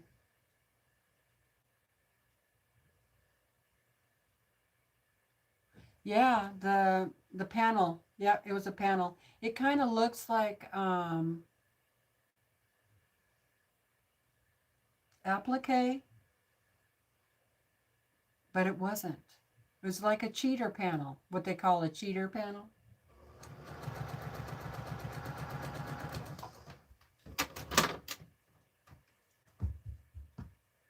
Well, that's what some people call it anyway. But, and then some of them definitely was the,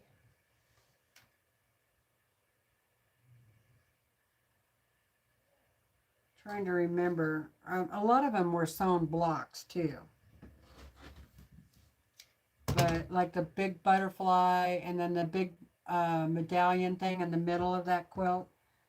Yeah, that was all a panel. Okay, so there's that piece.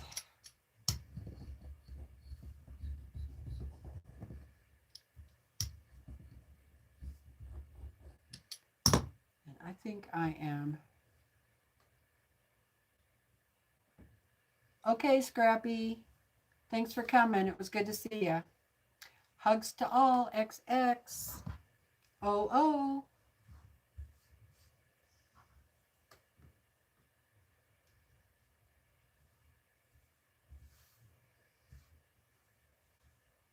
Okay, that side's good. And I need to add a piece onto the other side. Am I out of blue? Dark blue?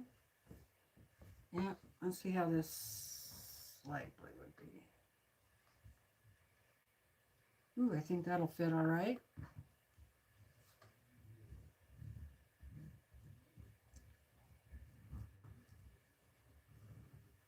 Make sure I have that seam pressed out there good.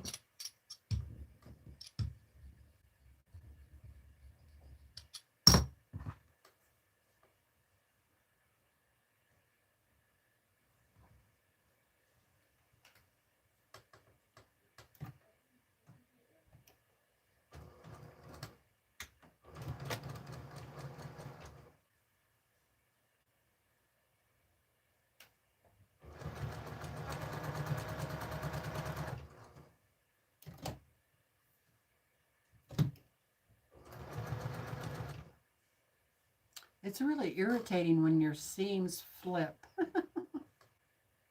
as you're sewing.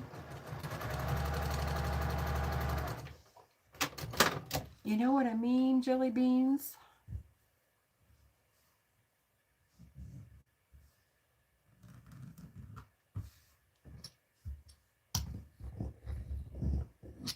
Okay, so that one's ready to press. Okay, I think I'm ready to press, and then what? So half square triangles. Yeah, I think so, because I don't have really any more of those little blocks made up yet. So this is the only piece I have left. Besides what's here that's not sewn together yet. So let me turn my iron on.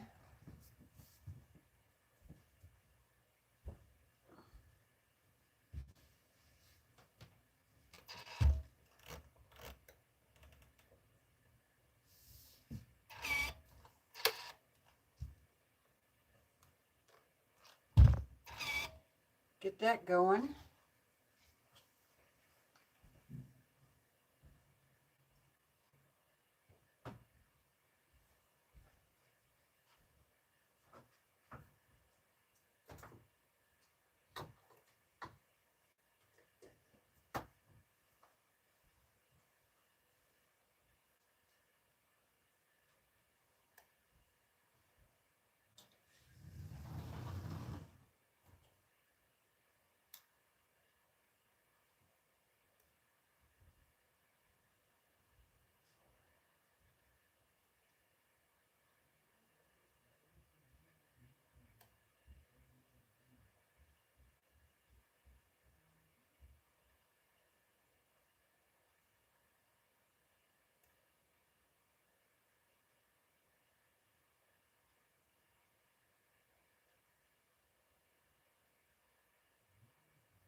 All right, the snow is almost gone.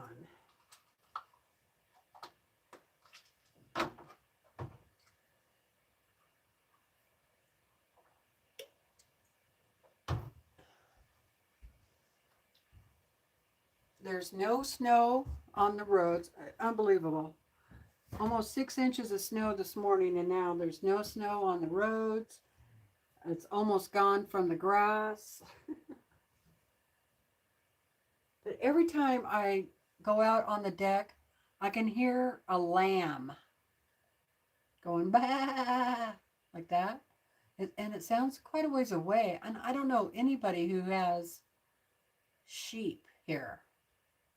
It's like, am I going crazy or what?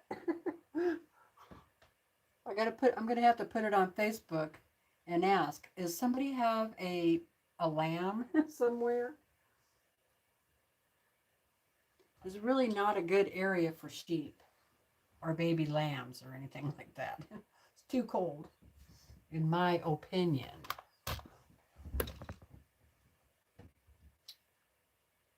All right. Let me close these.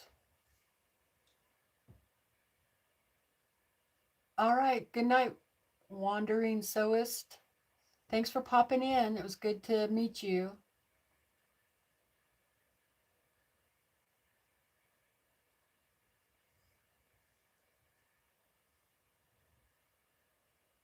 Oh, I missed Sarah. Bye, Sarah. Happy birthday and have a good day, rest of your day. Okay, I'm gonna let's take you over here and we will press these.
It's gonna be fun figuring out how to put that all together.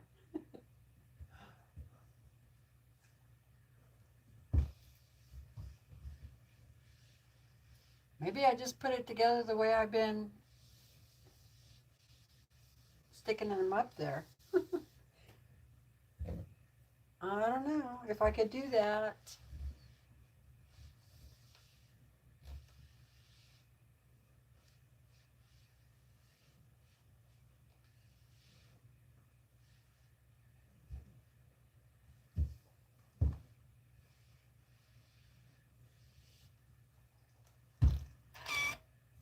Okay, now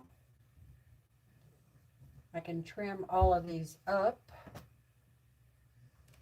Just turn that iron down a little bit.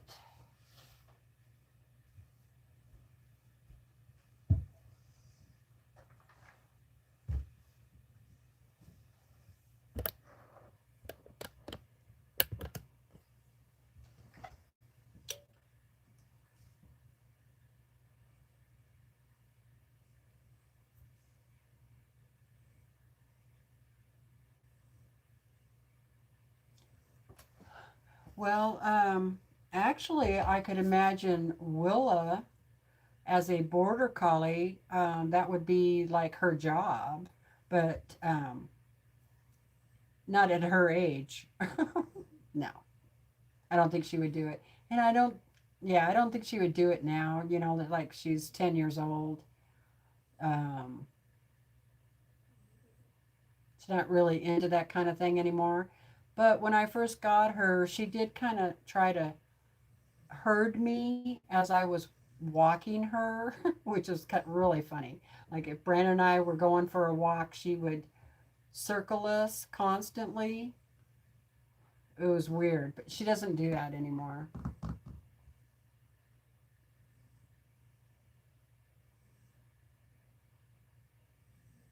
No, it's not intentional at all. I'm just uh, sewing them and just sticking them up there as I go. Not, it's just been random. So if I like the way it looks when I'm done sewing all these together, um, I might just do that, sew them all together the way they are up there. But we'll have to see. Hi, Mona. How are you doing? So this, this is not a pattern. This is just sewing scraps together.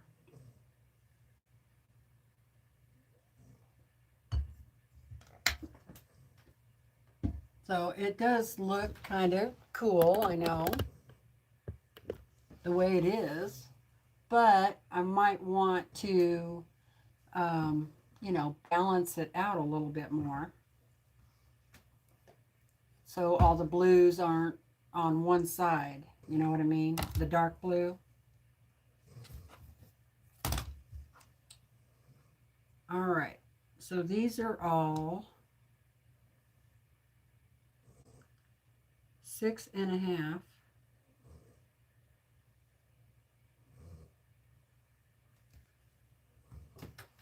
I'm going to stand up so I can get some good pressure, because I have a lot of seams, and so it pushes up on the ruler.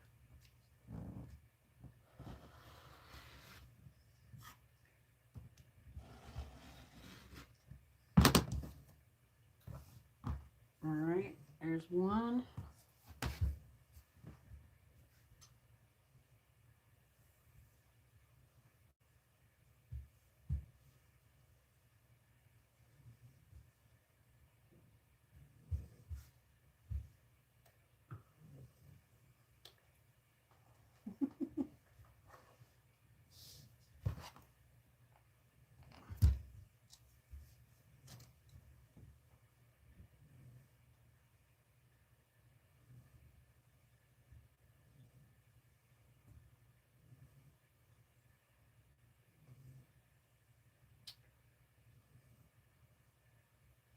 So,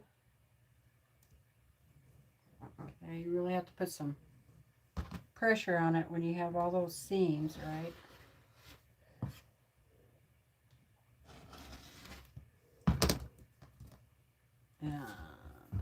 Trim up that other side a little bit.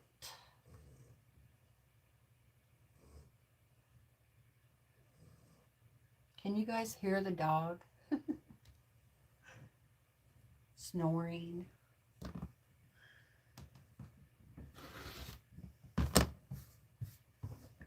She's having a good nap.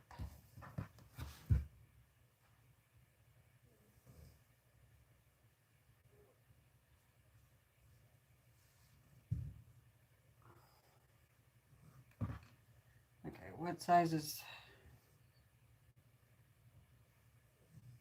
Oh, I might be able to make that work. It's almost an inch.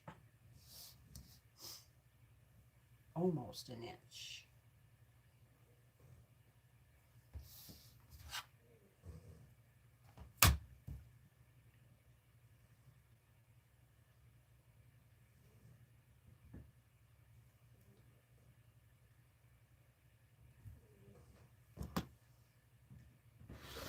Yes, sometimes it's fun just sewing your scraps together like this.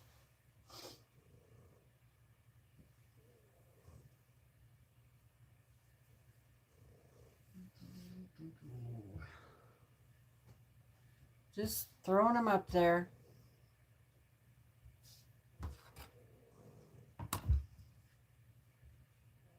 She sounds like an old man.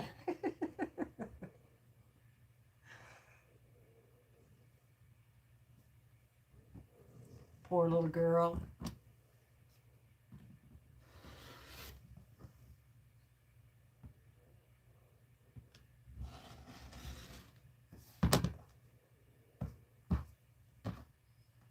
Those pieces are too small.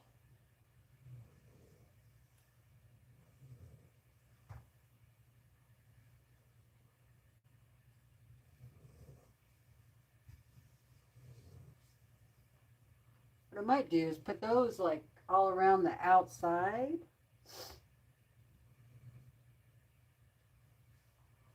We'll see. See how many I have altogether.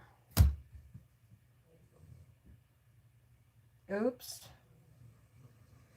This one is not right at all. Okay. Huh. Let's gotta fix it.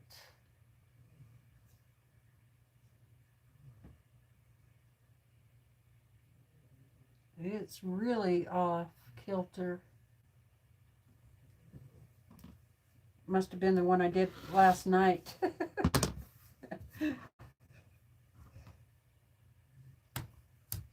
So that's okay, I can fix it. Just keep trimming it until it's right.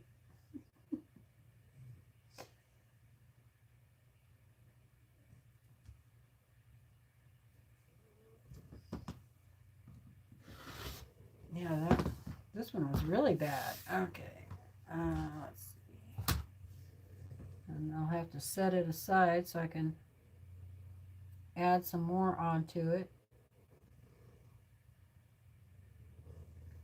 Huh. Yeah, I was way off, like a quarter of an inch at least.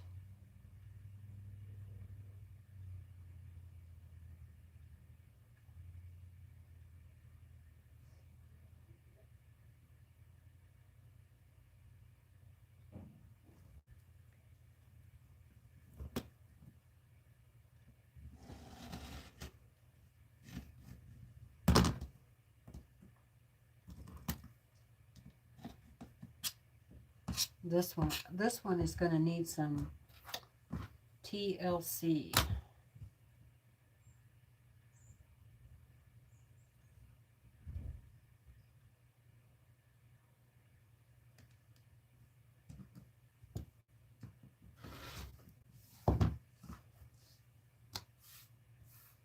Okay. At least now it's squared up. Let's go on to the next one here.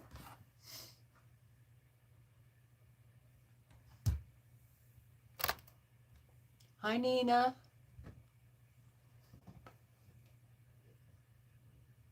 Yeah, the butterflies are really pretty. Thank you, Jim, for the thumbs up reminder. I appreciate it. Hello, Susie. How are you doing?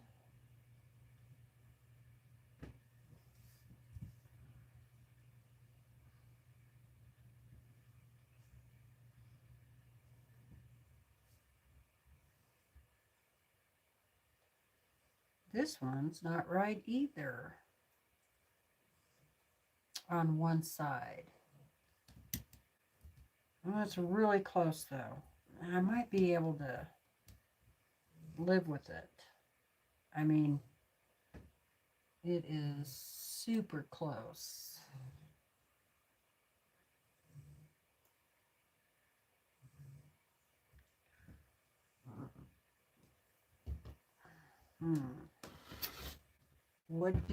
Should I press it again and see if I can get it closer?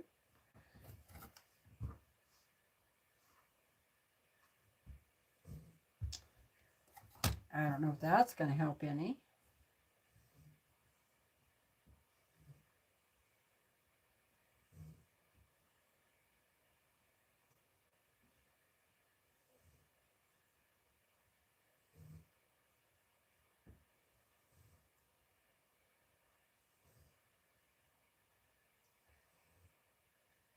Yeah, I'm going to have to fix that one too. So I must have made some boo-boos last night. Well, I was on for quite a while yesterday. That is my excuse.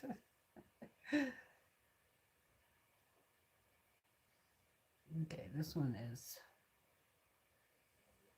really big.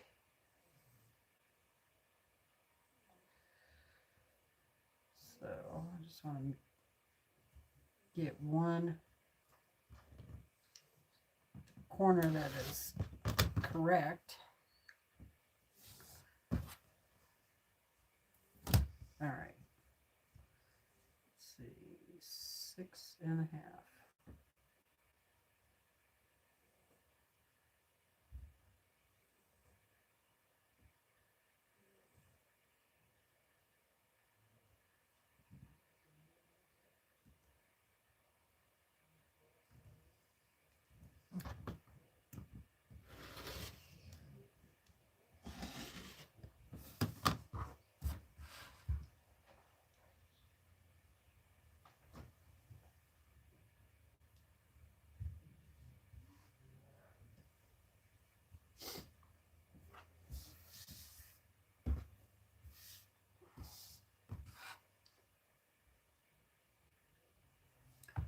Should I take...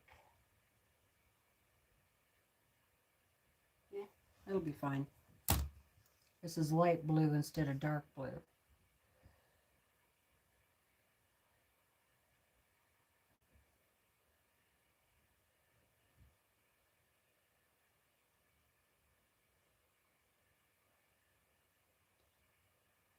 I guess I should not have been sitting down earlier, squaring up. Looks like my ruler slipped on me a few times.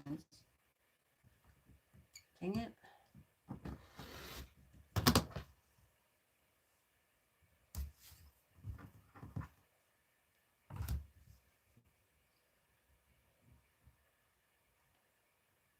Okay, this one, I'm going to have to cut it down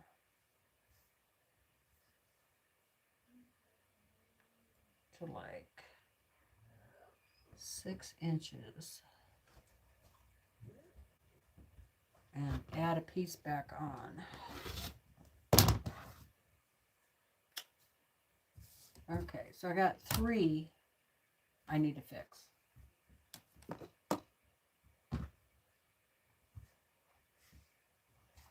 Chair back over here. Let's see.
Now you could start just playing with it like crazy, you know.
there.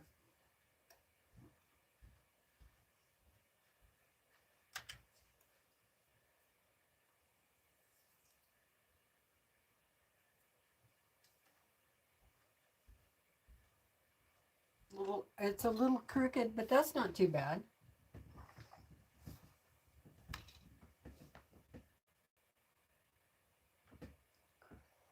Hey Patty, how's it going?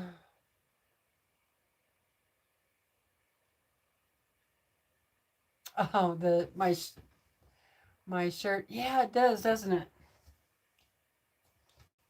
Pretty bright colors.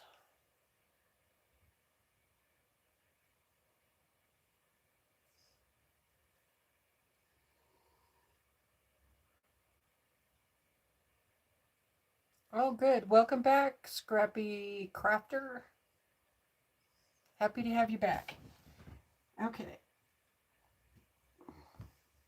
Now, I have no idea if that will stay that way. So I got 3 to fix.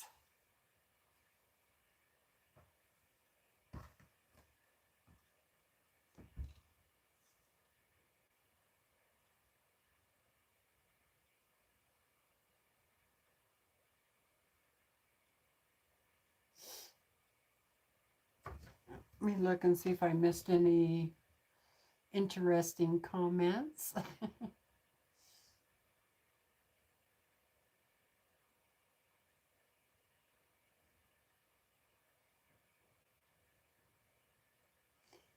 Oh yeah, we're supposed to get snow again, so yay.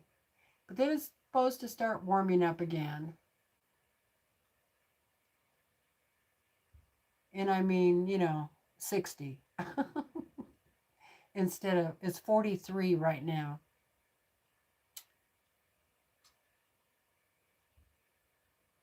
Yeah. Chilly, chilly day.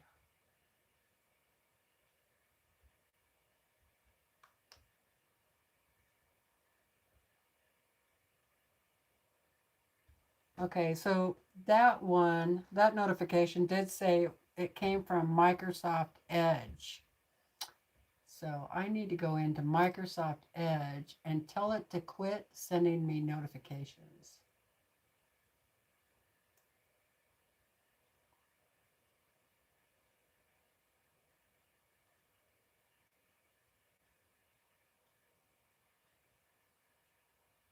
Oh, wow. My wolf dog used to herd my kids away from the water on the Riptide Beach. We had a white, it was part German Shepherd, part wolf. Big, big white dog when I was a little kid. And I want to say I was in kindergarten at the time. And I remember we had a fenced in yard, but me and my older sister would try to go out of the yard all the time. I don't know why, but that dog would not allow us to go through the gate. It would come in and try to herd us back, and if we kept it up too much, it would bark and then get my mom's attention. Smart dog. Smart dog. Yeah. And I know nobody trained it to do that. I don't.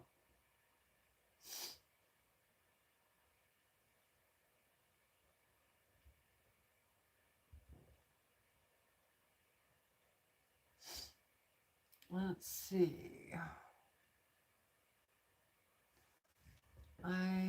Jim has a couple of gift tote bags to work on too. Cool.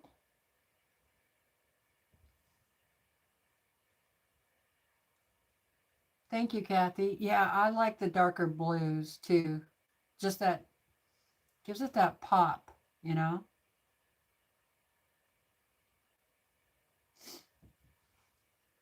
Don't you hate it when you get a hair on your face and you can't figure out where it's at? I think it's like hanging off the nose piece or something. I hate that.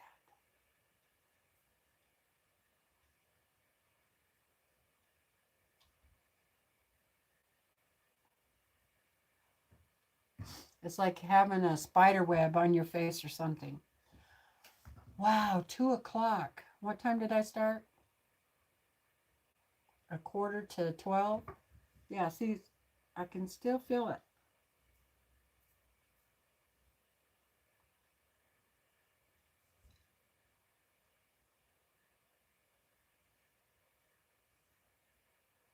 Driving me crazy. I think I'm getting tired, you guys. All right. Oh, I would love to get this done, but I don't think that's going to happen because I still have all of this. Now, I could save this for a different project. Or I could sew all the strips together and make, like, do some borders. Or I could sew them all together and make a backing.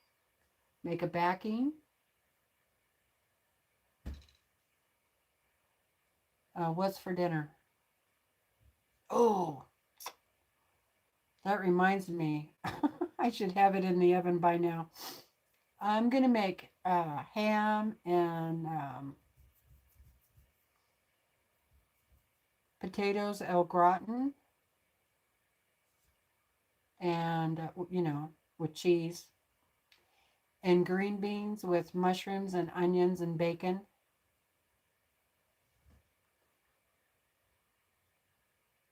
I would like some dinner rolls too. Doesn't a nice yeasty dinner roll? So, yeah, I could make this top a little bigger by just taking these, because a lot of these are just strips of different sizes.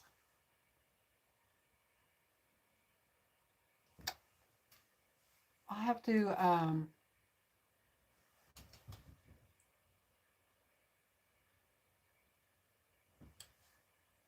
have to figure that out, what I want to do with that.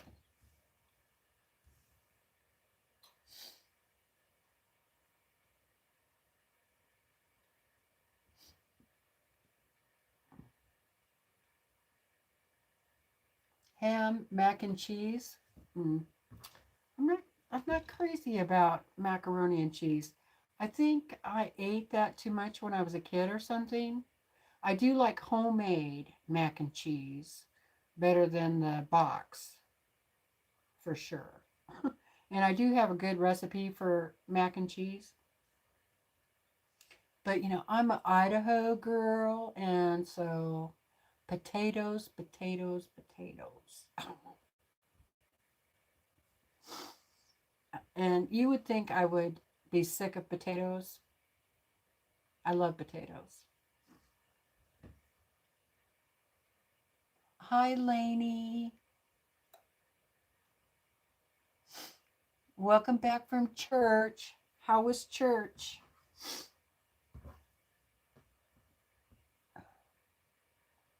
What are you having for dinner, Kathy? I would like to hear what you all are having for dinner. Because not only is this a sewing channel, we talk about food. Because if there's one thing I've learned, quilters like food. Right? We like our food.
All right. I've decided to take you guys on a little field trip. Obviously, I went outside. And I was out there and I thought, I bet the people would love to see outside. So, get ready. Here we go.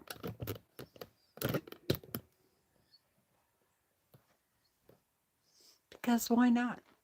My husband is walking the dogs, and I'm sure you would love to see outside.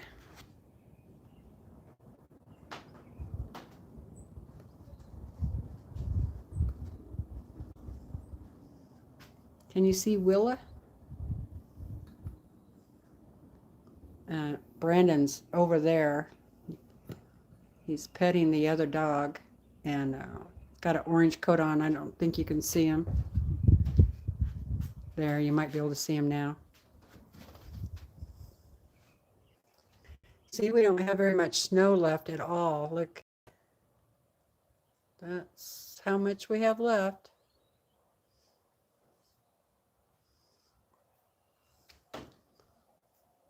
Yeah, that dog gets tired really easy. She's got a bad leg. Her name is Annie. And that's the little town.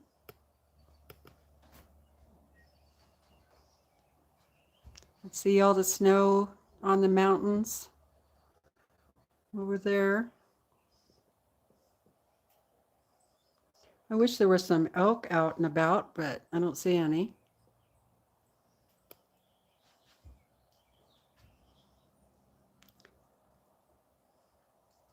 That's our driveway where the dogs are coming up. That's my husband.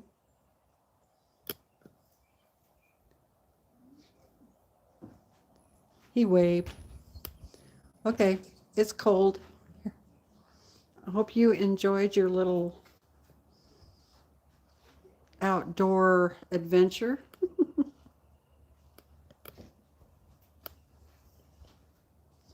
Now we'll go back in the house.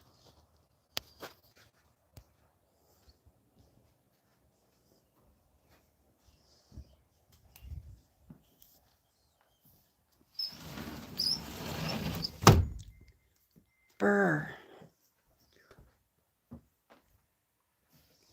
Pretty nice, huh?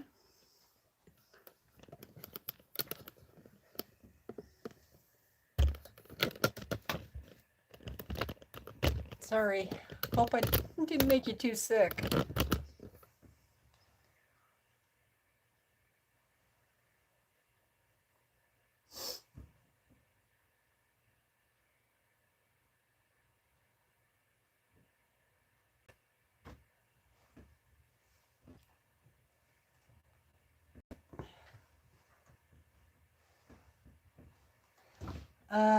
They have different names, like where I pointed you off that way, that was called Iron Mountain. Um, the Elkhorn Mountains, Bitterroot, a lot of different names. But I would say it's, part of the Rocky Mountains. We're east of the Rocky Mountains.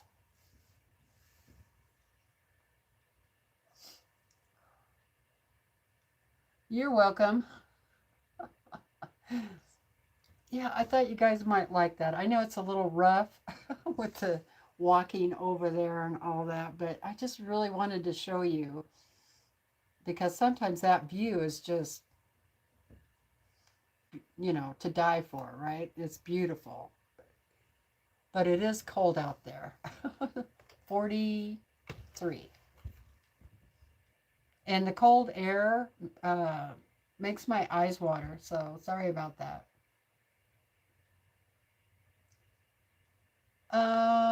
No. I'd have to look on the map, Jim. I don't think so. Mona has 80s.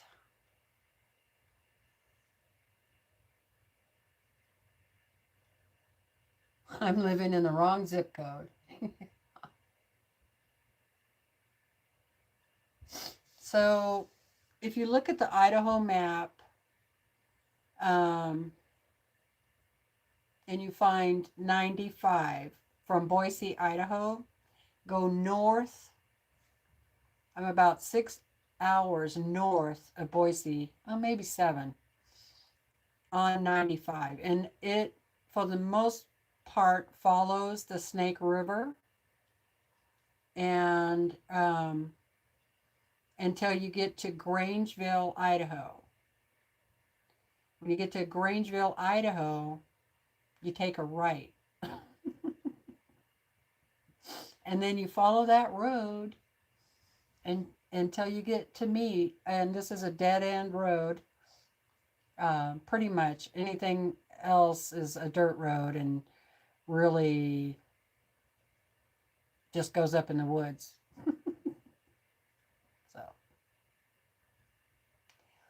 So I'm 3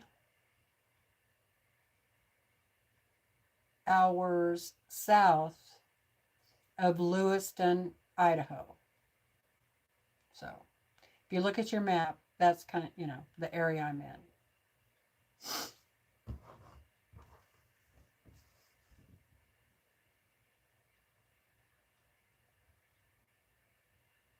I tried to get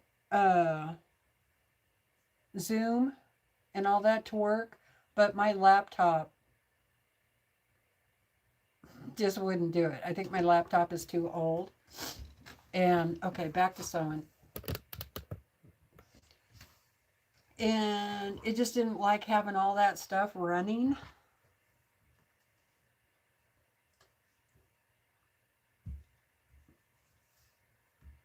Now maybe, you know how rulers and mats are sometimes different? Because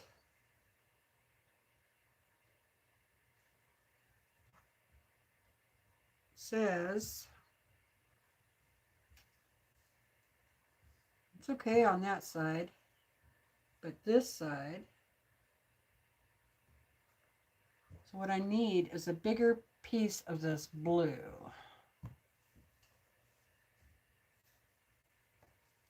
So I don't want, the seam will be too close together. So I'm just going to take this smaller piece of blue off of here. I hate to do that. And then use a bigger blue, a wider piece of blue. Let's see. One of those will work.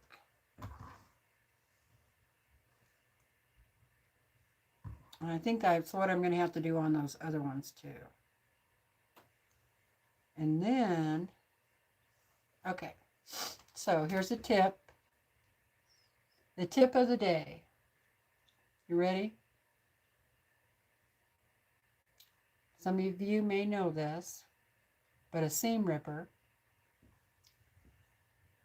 The part of the seam ripper that has the little ball on it, and then you have the sharp tip. Okay. So how you do this, do not sit there and go like this, okay? Don't do that. Open that up, get that opened up, and then the ball goes under the thread, okay? And the sharp point goes at the top of the thread, so over the thread. So it will be kind of poking out above your seam, all right? Put that in there. Now you have to have a nice sharp seam ripper to do this. And then hold on underneath, and then you just slide it through. And you can actually even do it down here.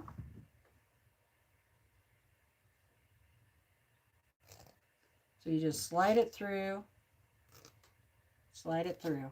like that, okay? Gives you a whole bunch of thread right there. Ta-da! No picking.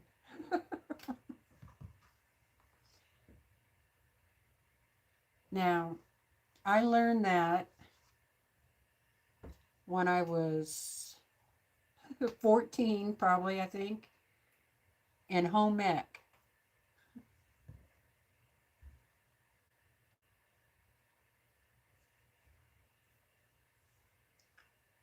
So again, let's see. We'll do one more because I'm going to have to take this one out too, I think. Not that one. Let's see.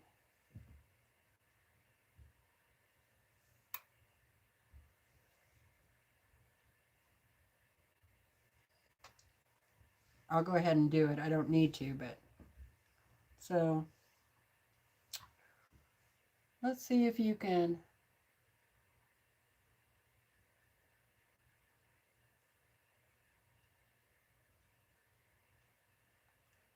Yeah, I haven't put any flowers out there. Okay, so open that up, and you do need to get it started. So you will have to pick a little bit right at the beginning. And of course I did back and forth stitch on this. All right, I'll do this side.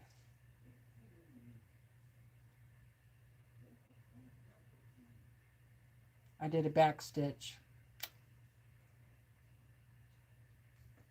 All right, so I got that open, right? It's open. Now the ball goes under the thread seam, right? The sharp point goes on top. And then I have my thumb and index finger, and I'm just holding that fabric in place, and then I'm just pushing my seam ripper forward. You have to get the right angle and make sure the point stays up in the air. Otherwise you will cut into your fabric, and you don't want to do that. Okay, so you just slide it through. Sometimes you get stuck on a seam. Just stop and pull it away a little ways and then start again.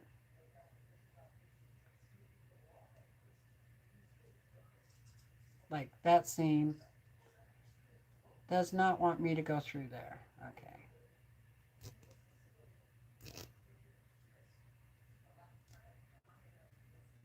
And sometimes you get a bunch of thread in that, so you have to clean it out.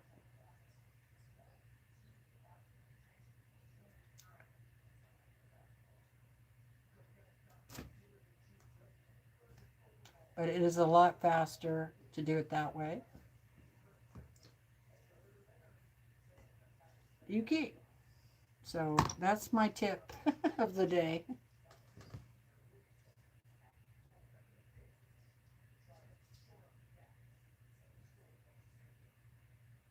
Oh, Lynn's putting sheets over her stuff.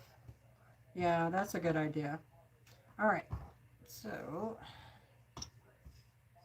no garden for me. Just too cold here. Okay, so that's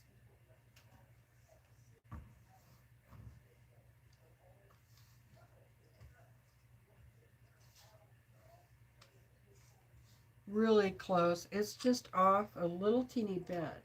Let me see what it looks like with this ruler.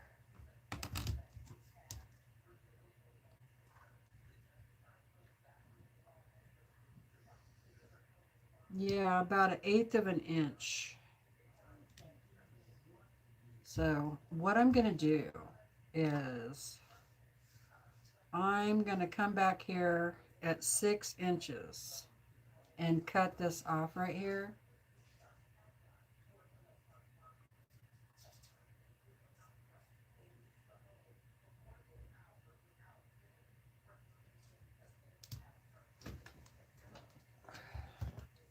Because I cannot put a little 1/8 of an inch piece of fabric on there. Right? Okay, so I can keep those, press them. I'll put this on there.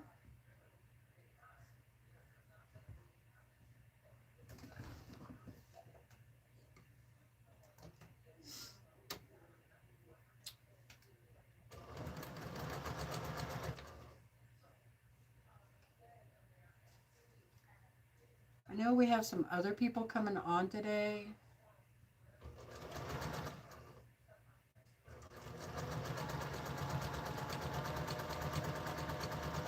And Katie is sick, not feeling well at all today, so if you can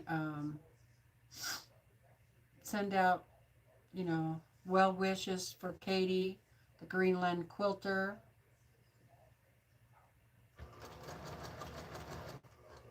So she was not going to be on today.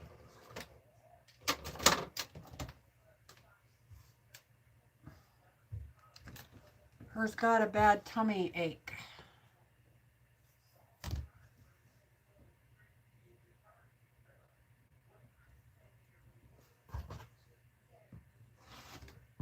I should check in with her and see how she's feeling.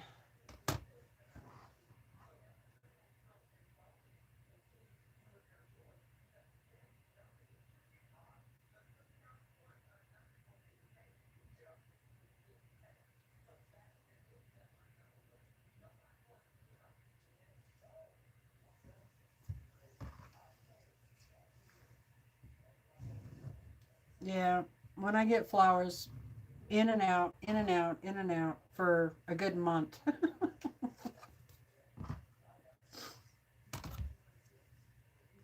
Except for my perennials do fine. I have peonies. I have some beautiful, beautiful red peonies. And then really pretty columbine. They do fine. Of course, you know, they grew up in this climate, so.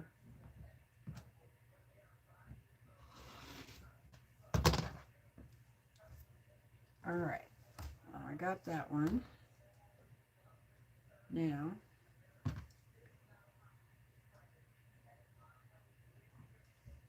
need another piece over here. And I have a really old lilac bush, and they're white flowers on my lilac. And then I have a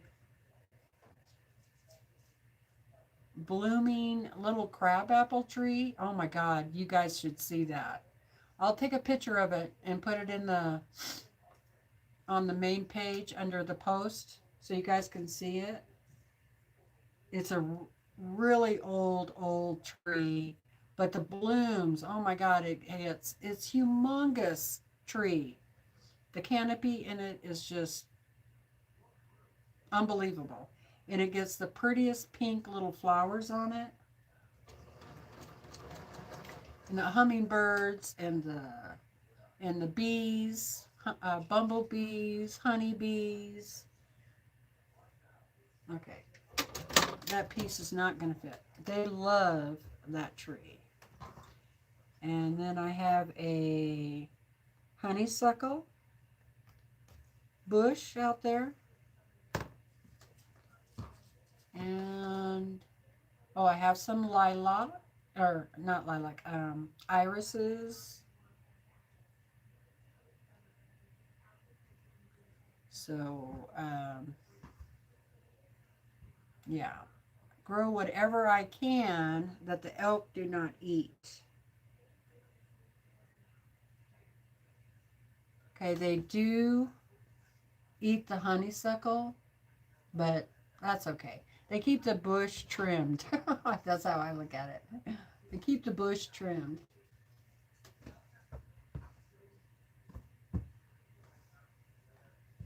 All right, so let's see. Oh, here's a good piece. I will use this piece right here. They keep the lilac bush trimmed too. But that poor thing, it is really, really old. A lot of these were here when I moved in, like the crabtree and the honeysuckle, the peonies, and the lilac. They were all here. And I planted columbine, and I also have a plant called spiderwort, and it gets really pretty purple flowers on it. And it's a perennial. Uh, so I planted that and lilac. Now, all of those three I brought with me from Oregon when I moved over here. So I had a major uh, garden in Oregon, flower beds and garden, vegetable garden. But most of what I planted either died or the elk and the deer tore up, ate. I mean, I would plant the iris, and the next day I went out there and they had them all pulled up.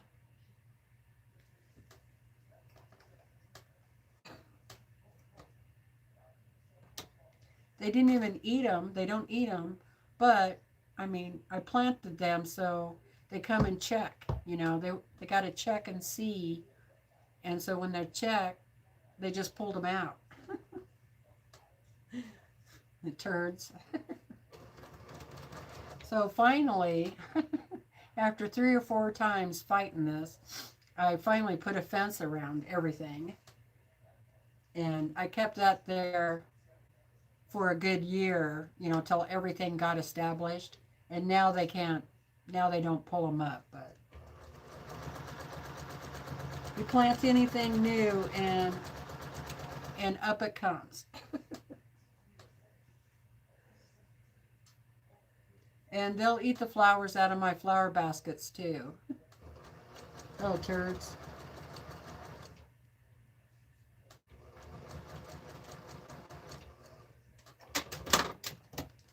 We saw a couple of small uh,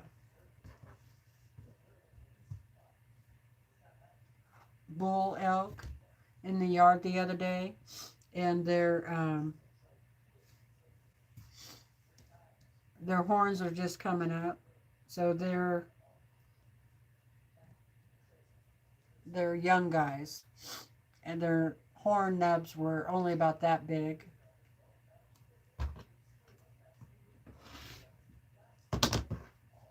And they were out there playing. It was so cute. Chasing each other around.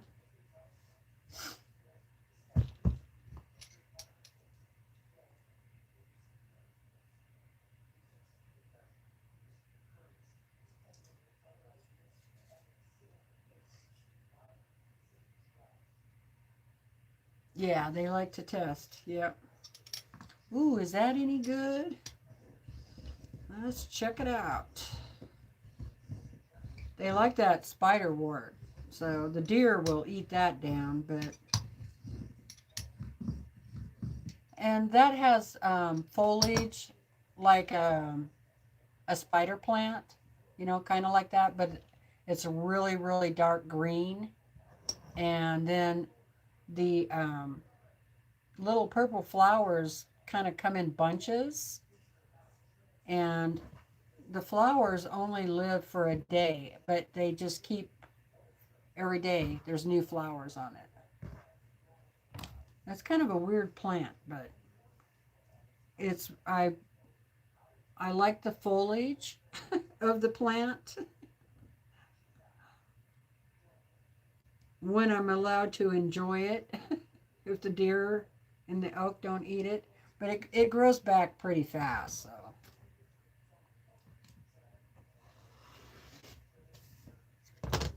I think I just slipped.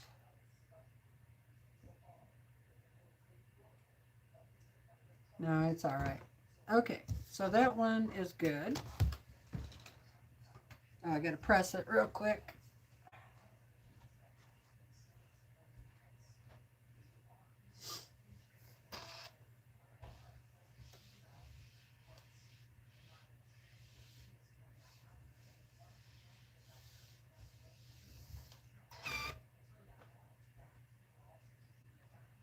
You know how if you guys have Facebook, you get Facebook memories.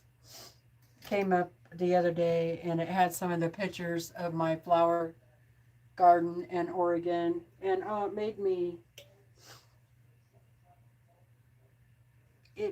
me want, made me miss my plants.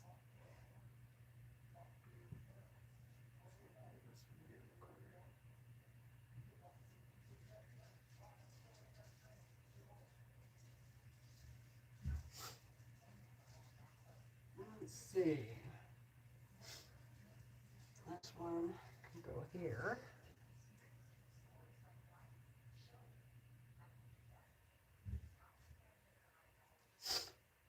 So, oh, I need two more of the crazy block, which I have exactly two more of those. Okay. Let's see. This one could go up here.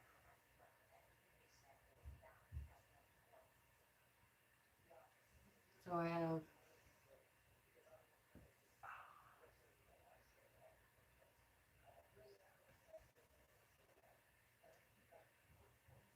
so it'll be 7 by 7 blocks. 7 by 7. What's that? 49. And they are 6.5-inch blocks.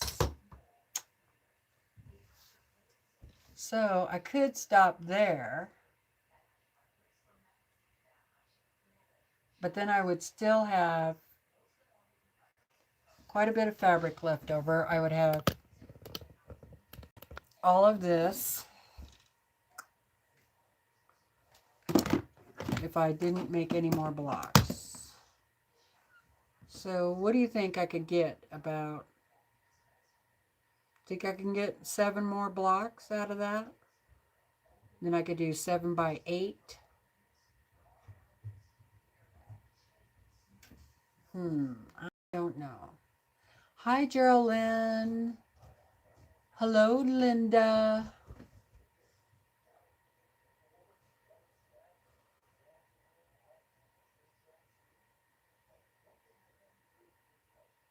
Yeah, I transplanted my Thanksgiving cactus.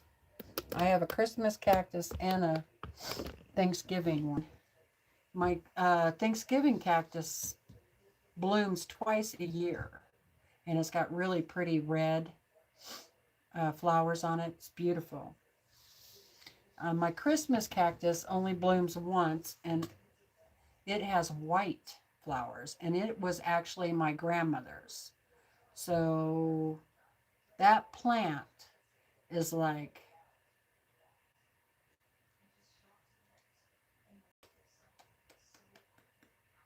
old.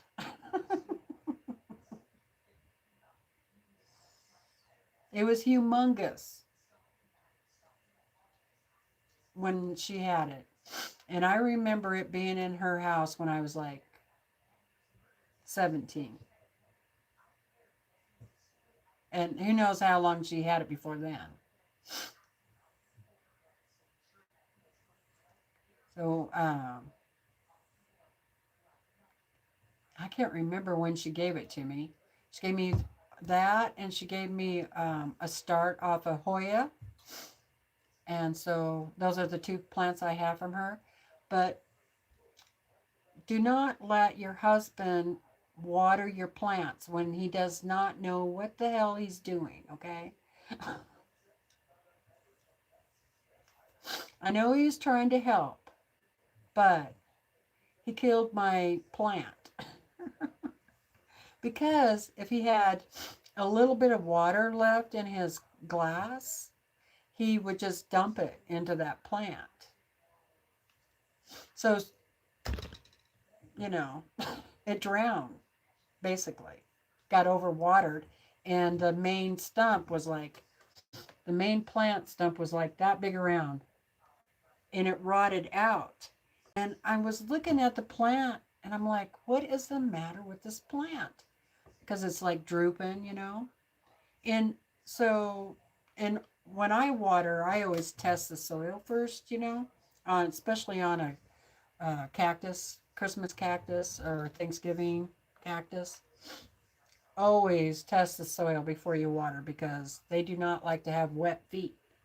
And so I'm like, I went over, it had plenty of water, and then I got to looking at the stem, and it just crunched in on itself, you know. It was just rotten.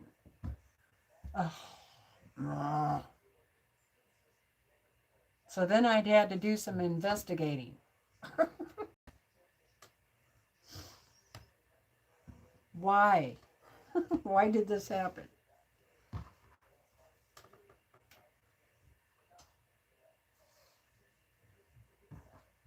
Don't get me wrong, you guys. I love my husband dearly. But sometimes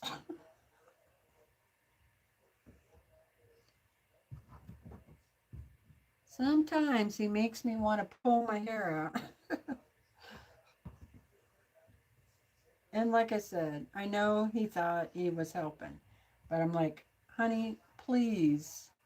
And that was uh, 2 plants that he did that to. So he almost killed another one too. So I'm like, honey, please. Only if I'm gone, and then I will leave you instructions.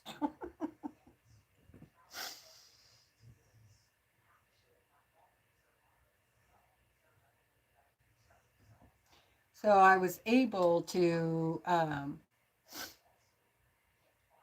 cut a bunch of starts off of that cactus plant, but it's really small now, you know. A lot of it just died, and oh, I was like so upset because it was grandma's cactus, you know.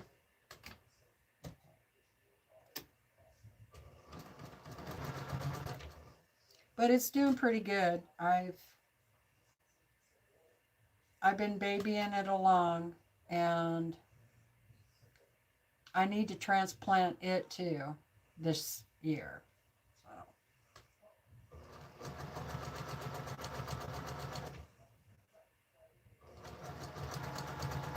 I love houseplants. I used to have like 30, 40 houseplants.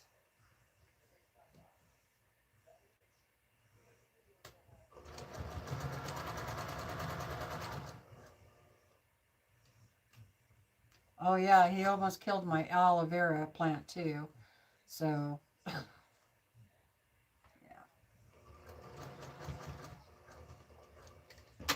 So I guess that was 3. So my aloe vera plant is coming back finally, and it looks so good. And the it's starting to get chunky, you know. So and what I have noticed about aloe vera plants, they don't like to be moved. You know, if you can keep it in the same spot, even if it's like the spot I have it in, there's not a lot of sunlight there, but it's like on the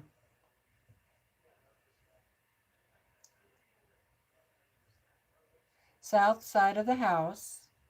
And is it the south? Well, it's on the side of the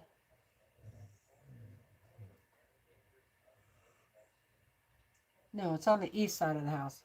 It gets sun almost all day long, but the trees are over there. So it gets like dappled sunlight, you know, and it loves it over there. And it's getting really big.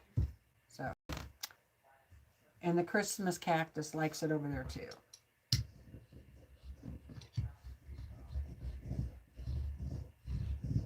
So it pretty much gets sunlight all day long, but it's dappled sunlight.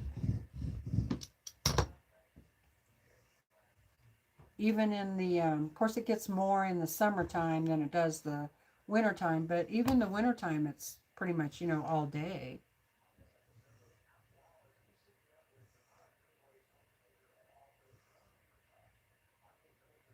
even if it's not very bright. Okay. Stand up and apply pressure.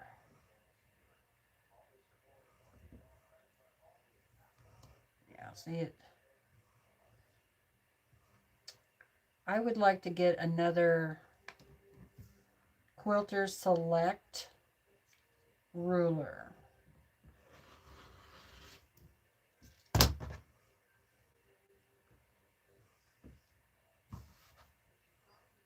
Because those babies don't slide around like this. One does. Willa baby, you're going to get smooshed right there.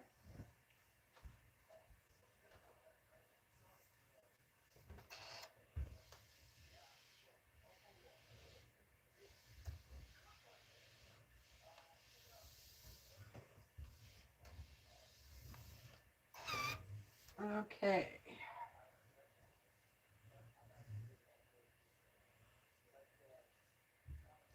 One more.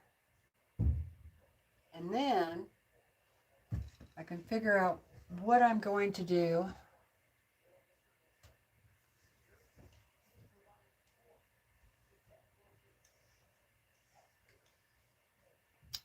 My, you know who is right there. So if I want to sew, I'm going to have to go like this. Did you have a nice walk? Yeah, you did. Oh, I'm sorry. Yeah, I had the tip of her tail under the chair. The chair is on wheels, but it was just the hair part. Thank God.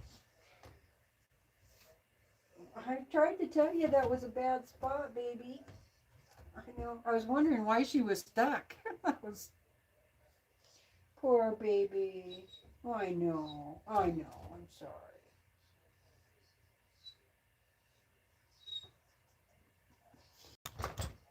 Even if she's not hurt, when you say poor baby, she starts whining. You're not hurt, are you? Poor baby.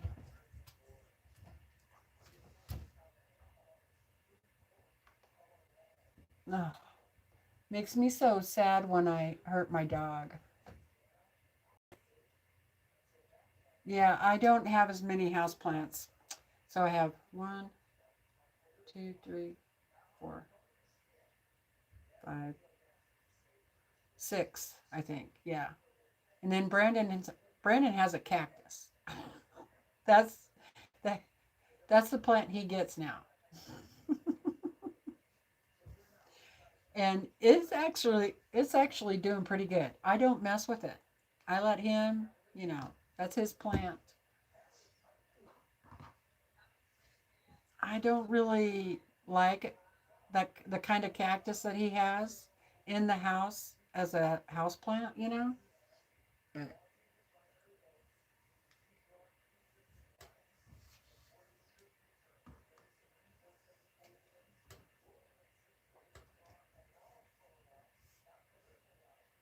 because they will reach out and bite you.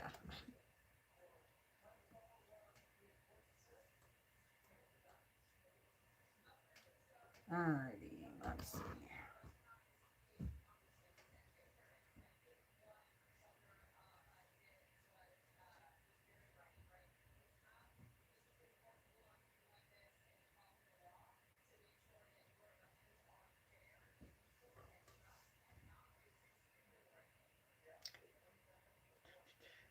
Hey, Debraka, how you doing?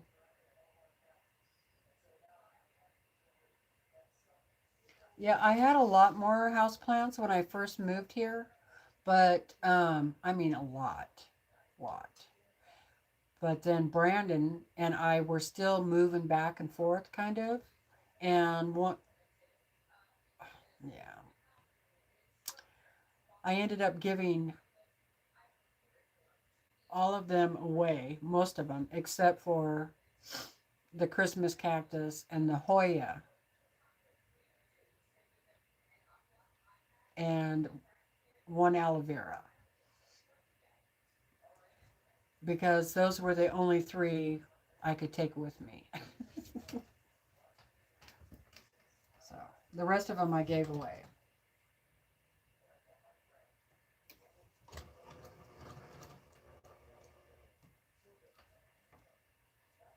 So, you know, I used to take because Brandon and I used to travel quite a bit for his jobs and stuff. So we would be gone for a long time. And I would take the Christmas cactus and the Hoya with us. If I couldn't find somebody to look after my plants, you know, that I trusted. Yeah.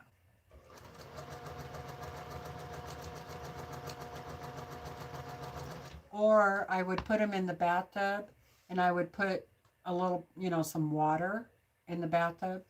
And then I would just tell the people, whoever was looking after my plants, just fill the tub up to this full and that's good enough. Don't water the tops or anything like that. They'll get their water from under, you know, down below. And that worked pretty good.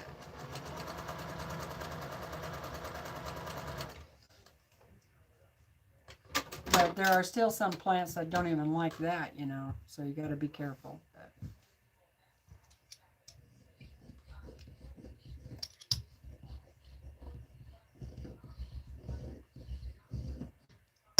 I should have set up some sort of timer thing on them. All right. This is my last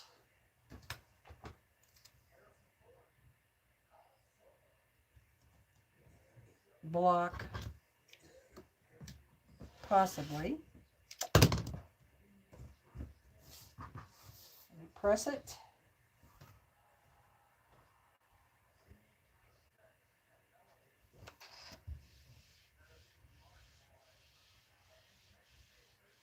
Well, I don't have it up there very straight, but that's all right.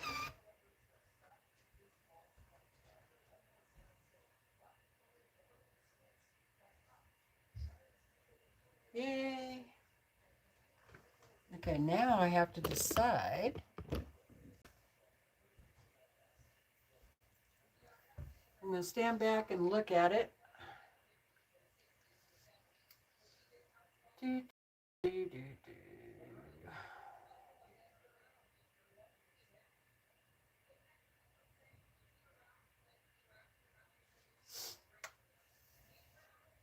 Well, that don't look too bad, huh?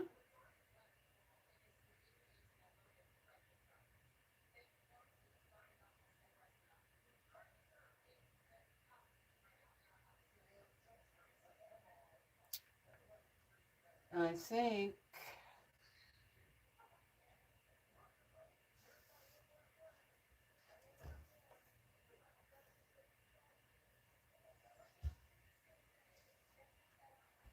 I'm going to move this one over here. Maybe.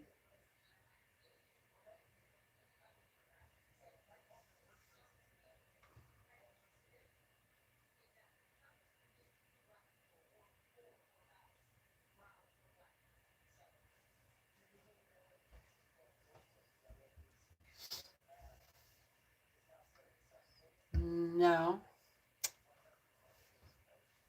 No, no, no, no, no, no, no.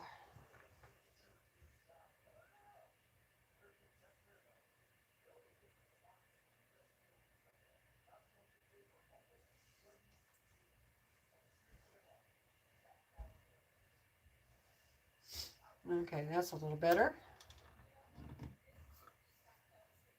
Okay, that balances that blue out a little bit more.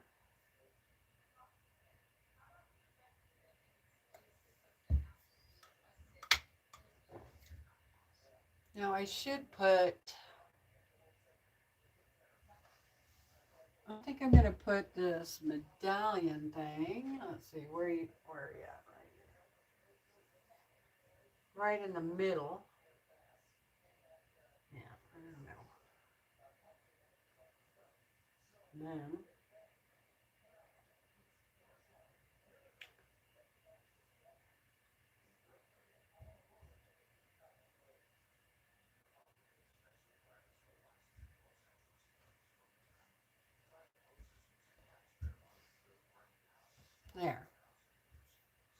Yeah, I like the medallion right in the middle.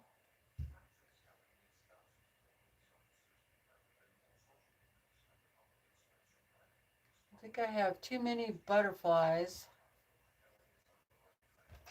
gathered up.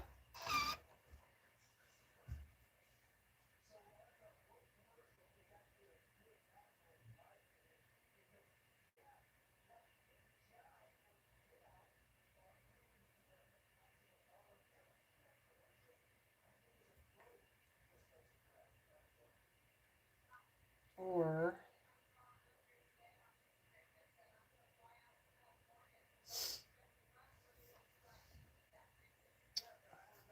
doesn't look too bad, I think.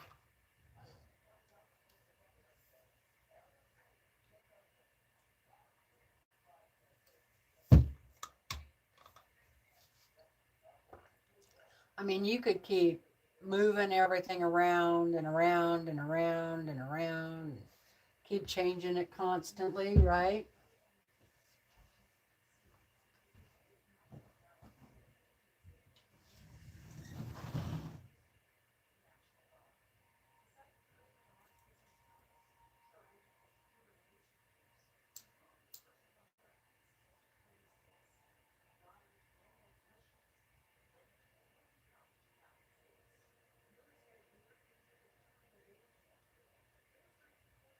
I might move that one in the upper corner.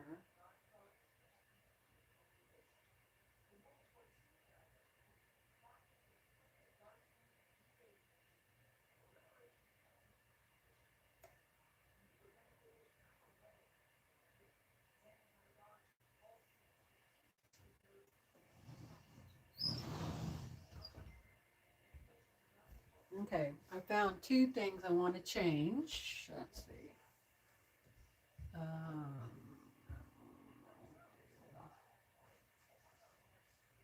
this.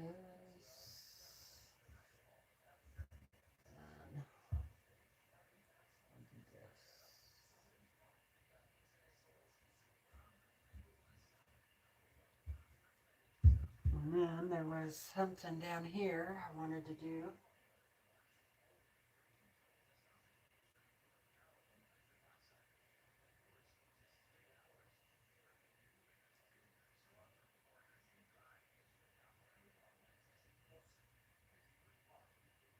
And now I can't remember what it was. Dang it.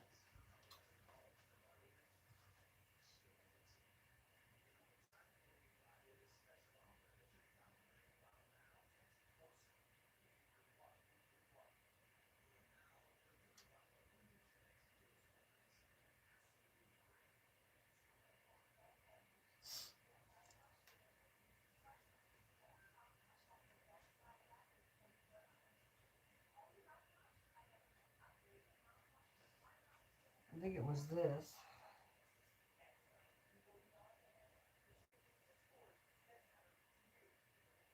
Because I had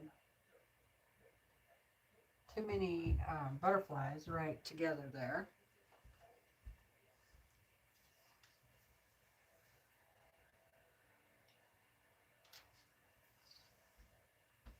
All right. That'll work for now, I think.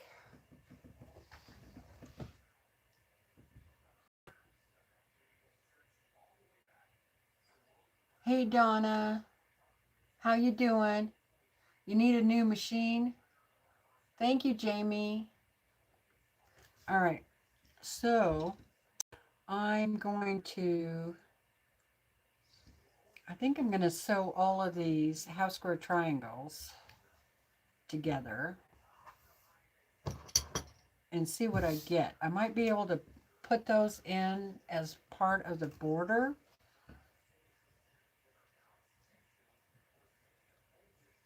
Okay, I have a few 2.5 inch and then a bunch of 2 inch. See what size are these?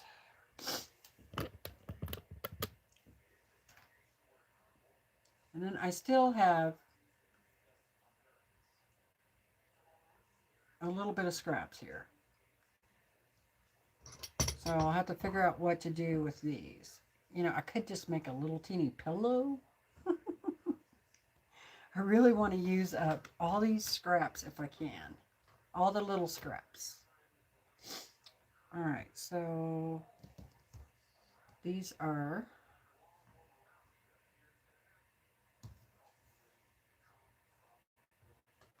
2 inch, and I'm pretty sure these have square triangles. Yeah, they're 2 inch. Okay, so now what do I want to do? Do I want to make pinwheels?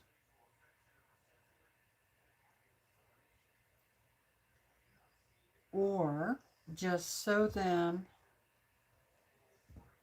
in a row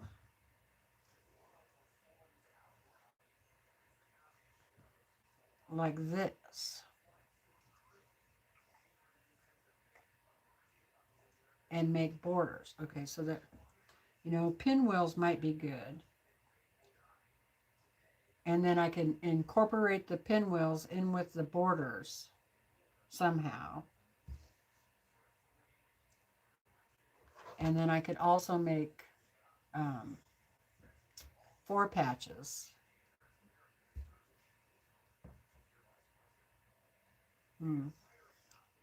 So there's enough for 1 pinwheel.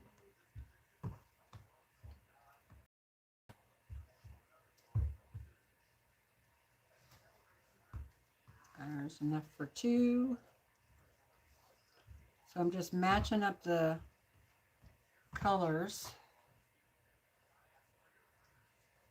Not that you would have to match them. You could, you know, make them varied, which I might have to do on some of them. Okay, there's 4 there, 4 there, 2, 3, 4, 3, 3. So let's see how many I will get.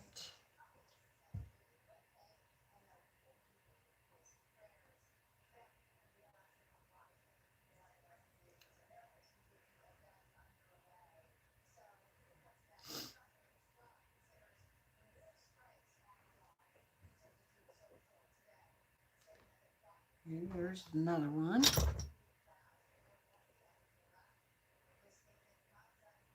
And 1, 2, 3. Just, there. Okay. Gonna get quite a few, but not enough to go all the way around.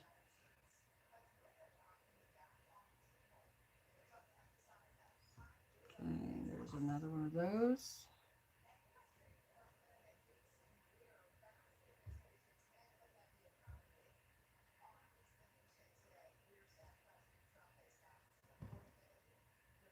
Four.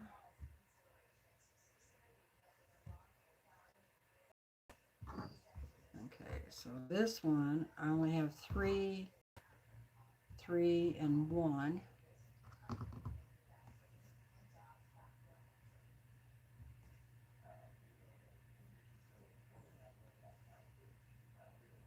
Okay. Let's see. Well, I could put this one with that one. That would be okay. And then I have 3 left.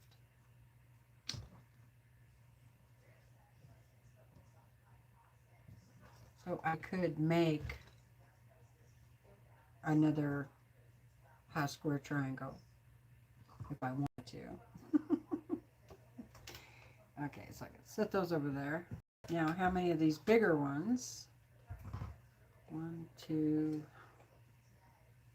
3, 4. Now I could put these in with the rest of my 2.5 inch half square triangles, but I might as well use them here right? In this project, if I can. Okay, 1, 2, 3, 4. I got 3 so far. Oh, good. These all match. Okay, so I got 4 of these. All right, and then these.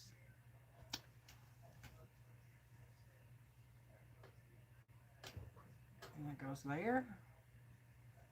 And then, what are these? I think these are 2.5 inch.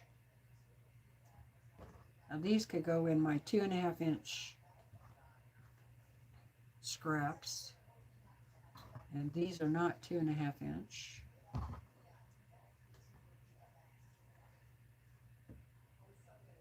I could make another scrappy block. So what I'm going to do first is put these together. Half square triangles. Hey Katie, how you feeling, girl?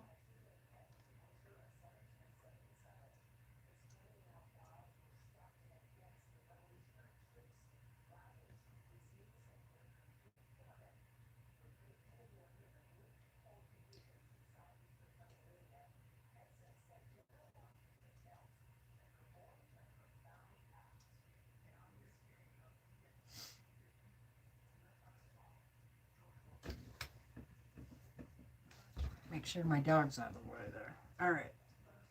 So you go light, dark, light, dark, light, dark, light, dark.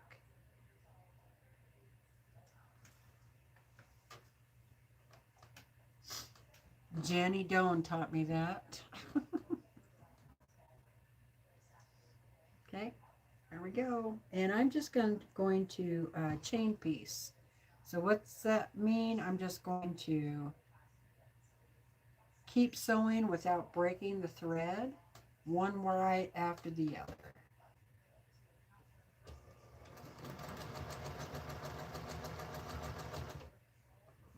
Okay, put those two together. So I always start, when I do that, I always start with what is going to be on top first.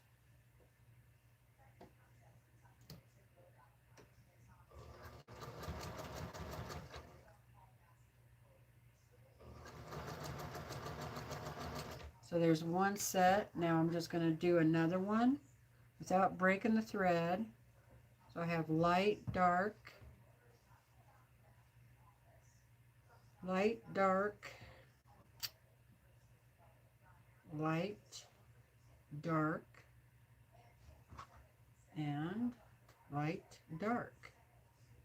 See how that works?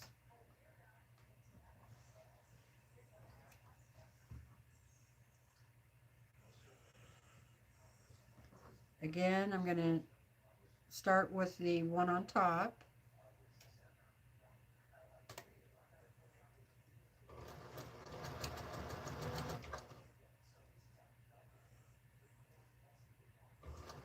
Now this is where a stiletto comes in really handy, or you could use your tip of your seam ripper to hold your nested seams in place.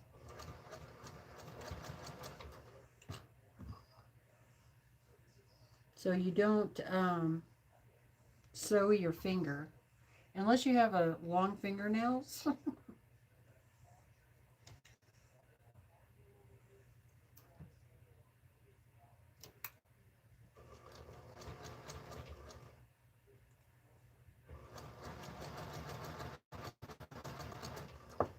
Okay, one more set of the darks. Light, dark, light, dark, light, dark, light, dark, and light, dark.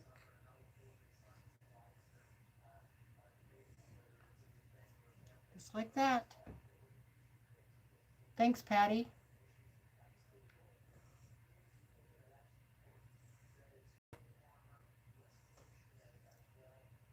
Oh, you still feel terrible? I'm sorry.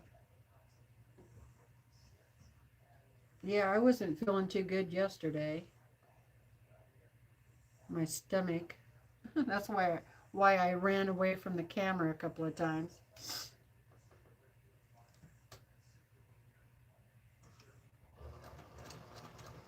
Finally, had to take some medicine, and that helped.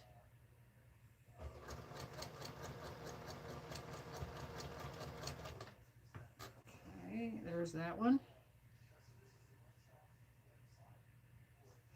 Making sure my seams are nesting, and I'm actually lucking out here with the seams.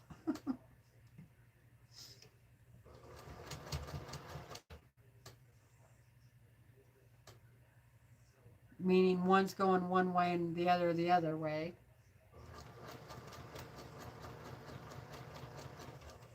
So I don't have to fight it. Okay, and I'm just going to keep going. So I'll pick up this next. And same thing, I'm just going to do light and dark.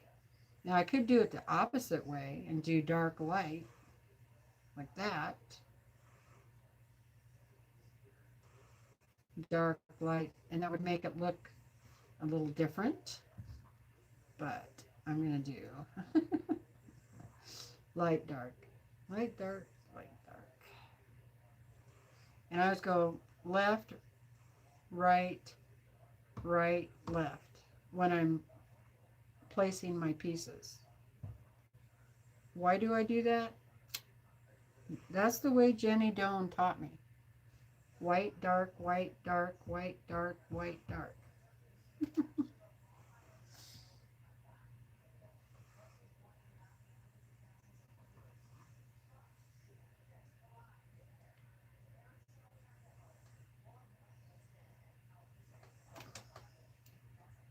Oh, earlier I mentioned about potatoes, you know, and I love potatoes, and I live in Idaho. And so we grew up with a lot of potatoes. Somebody made a comment, I don't remember who it was, but most of us here in Idaho get the second or thirds grade of the potatoes. The number one potatoes always go out to other states, restaurants, that kind of thing.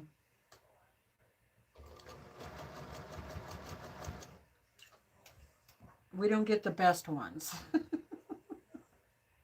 And that just doesn't, you know, seem fair. Yeah, the restaurants, especially the big potatoes, they get the big beautiful ones, you know.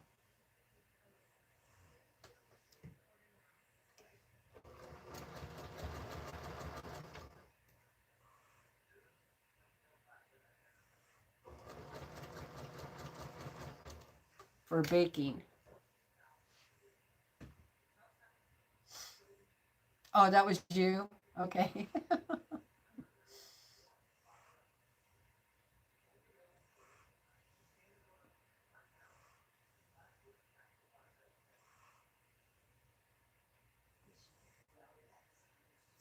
Mona. Yeah, that's who you caught it from, Katie, was Mona. All right, light, dark. And yes, I say it to myself every time. Light, dark, light, dark, light, dark.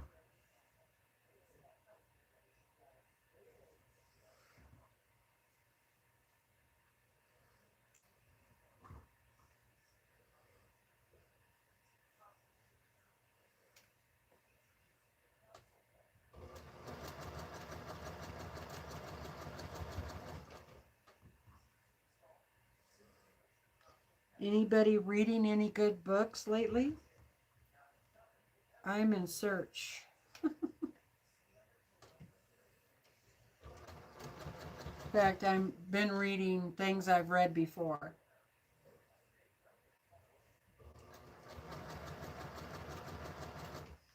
I'm looking for something that's kind of romantic, but funny, lighthearted, uh, where there's a lot of joking going on, you know,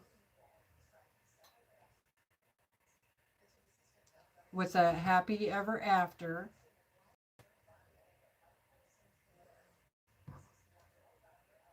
And it could be adventurous, you know, like they go on an adventure of some sort. That's fine. Um, there could be some bad guys. That's all right too. But for the most part, the book, I'm looking for something that, you know, is lighthearted. Not a lot of arguing going on or miscommunication.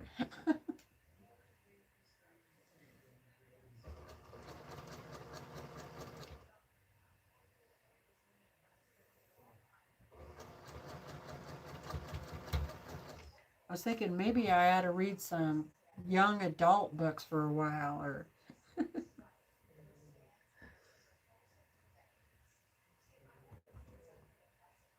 especially, you know, not a lot of arguing. I hate arguing. Hey, hey, Heather. How's it going, girl? Hey, Day. The girls are here. Look out. There's going to be trouble.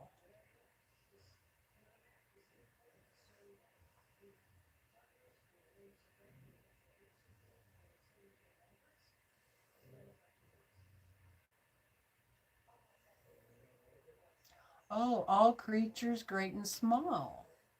How's that going?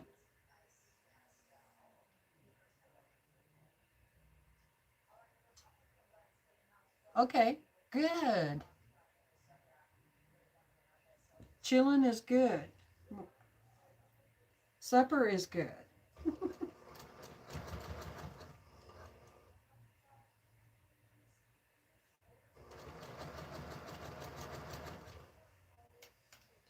Okay, up for another one here.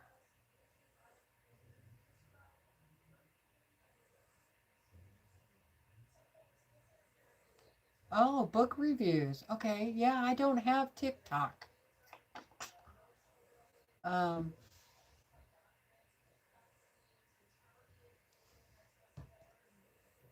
book reviews. Yeah, I thought about doing that, like starting another channel where I do book reviews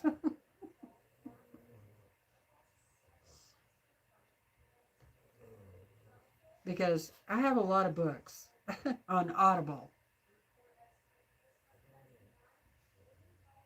like 340 that I bought.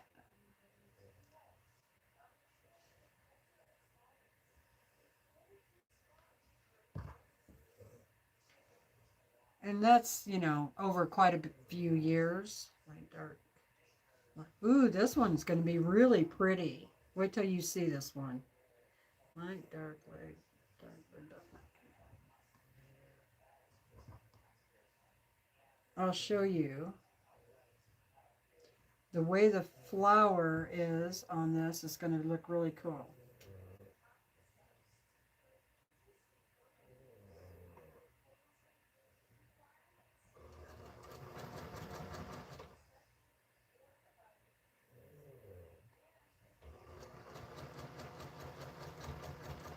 I do like science fiction books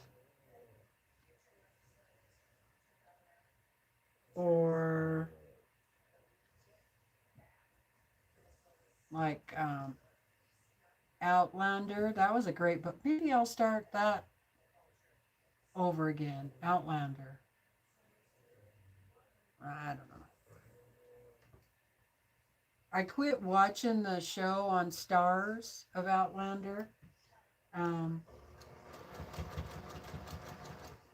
Mostly because they made so many changes, and then I knew they were going to change up the ending of that. And Diane hasn't finished that series, so I didn't want to be compromised in any way, you know. So I might watch that whole thing after all of Diane's books come out. But if she kills off Jamie and Claire at the end, I'm pissed.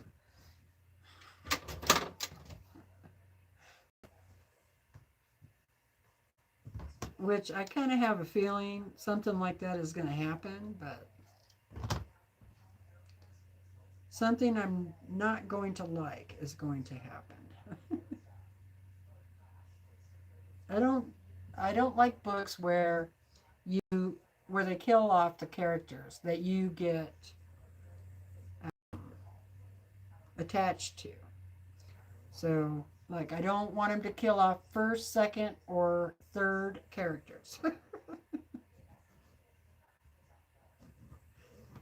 If they barely have a little spot in the book, they're just mentioned here or there, then okay.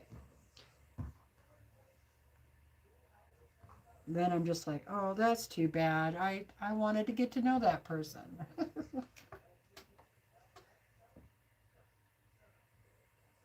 I read one book, and this author, I can't remember, I'm not going to tell you his name uh, because, well, I don't, well, I shouldn't worry about getting in trouble, I guess. But his books are really good. And I kind of read his books out of order. Like has a few series, and I read the series out of order. And then I really got into his books, and I thought they were really good adventures. Really, there was some romance, but not much, and that's fine, um, because the stories were really interesting. Well, one of the books, I remember the name of the book was called Fairling, and I should have read the reviews because you get so attached to the character. His writing is really good, and I even this is like I hardly ever cry reading a book, and that book made me tear up. That's how good I thought his writing was, and he kills her off. She dies, and I was so pissed. And then I went back and read all the reviews, and there were so many reviews that people were pissed off. And so I haven't read any more of his books, and I had pre-purchased books. So I have books in my library of his that I haven't read yet that are in that series, but I was so pissed off. So we're talking like 2 years ago, at least.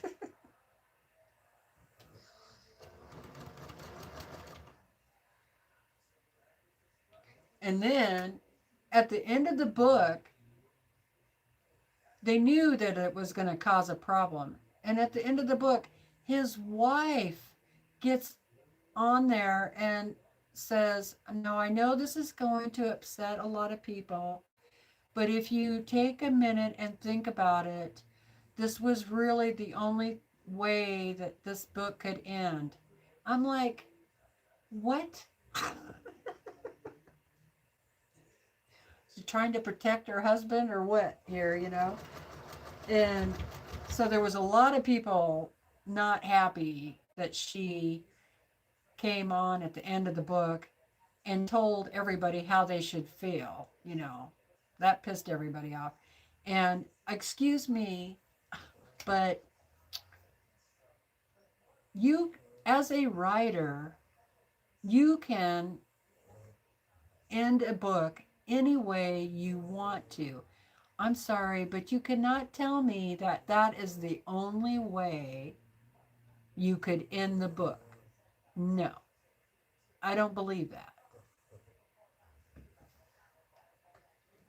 I mean, to me, that was a really stupid. comment to say that was really the only way he could end the book.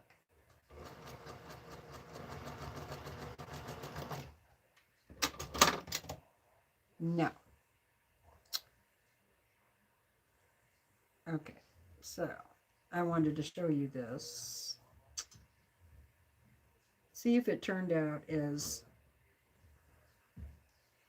Yeah, so I haven't read any more of his books since then, and that's really too bad because it was a really good story. You know, there was a lot of adventure.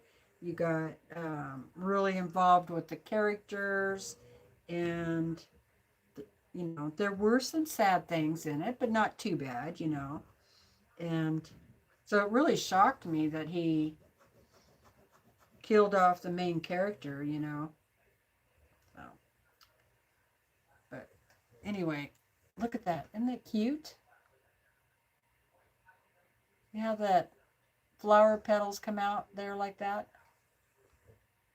Light, dark, light, dark, light, dark, light, dark. Oh, I wish this one would have been on the inside there. Dang. Almost. Okay, don't look at that one, but the other three...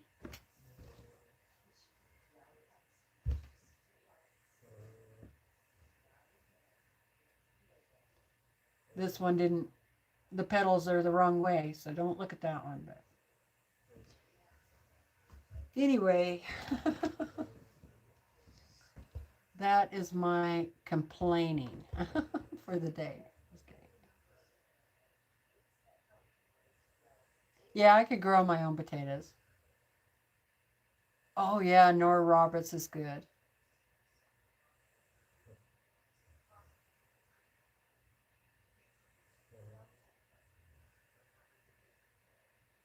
Exactly, Heather. We will decide how we feel about it. Yeah, I love Outlander too.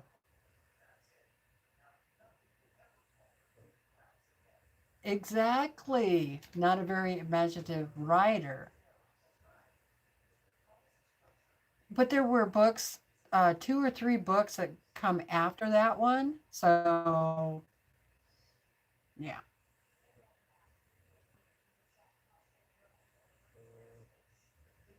I mean, you know, he could have had her go away in hiding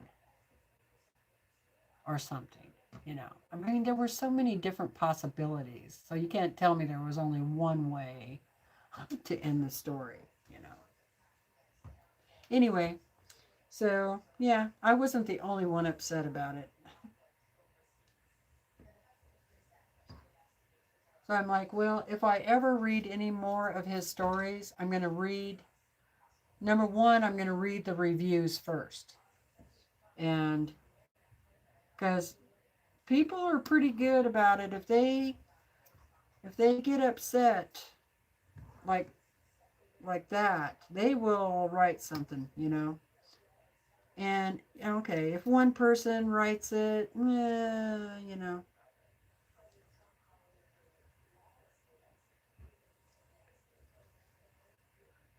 What did I do here? Oh, I see. I don't need four, I need two. Um, but if everybody's writing it, the same kind of review, then you can pretty rest assured that that is what's happened, you know.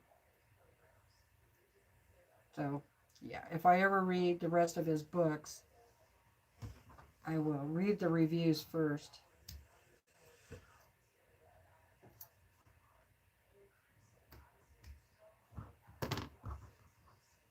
Yeah, I think I shouldn't have snapped those off. In fact, I don't think I read anything for like a week. I was so pissed off.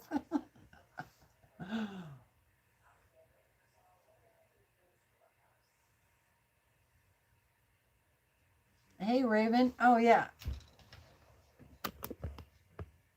There you go. There's the bonus quilt. So far.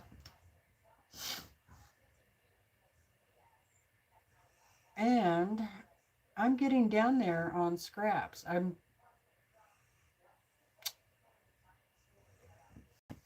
pretty happy.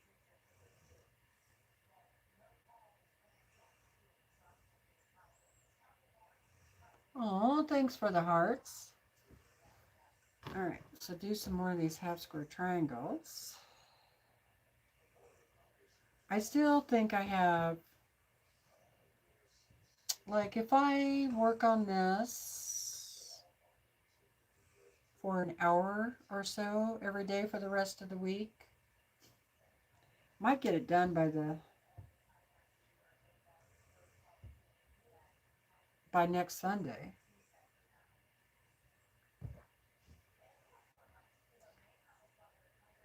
I need to figure out how I'm going to put those strips of fabric together.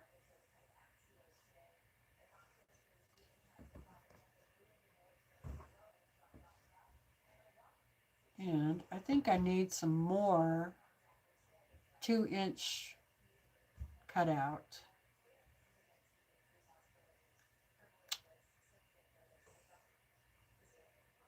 Because I have too many of one color. Yeah, I have a lot more blue than.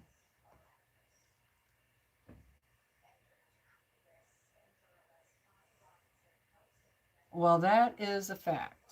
I don't think anybody expected that.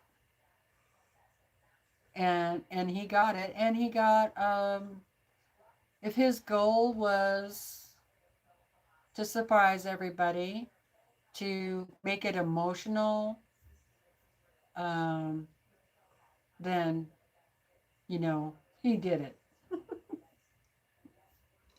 Like I said, I've really never got weepy and upset like that over a book before.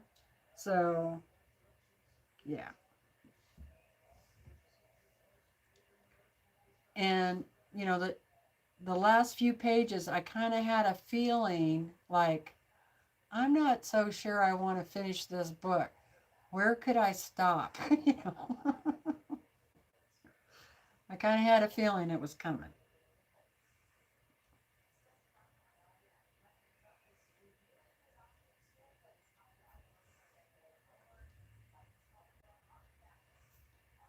To get so upset over a science fiction.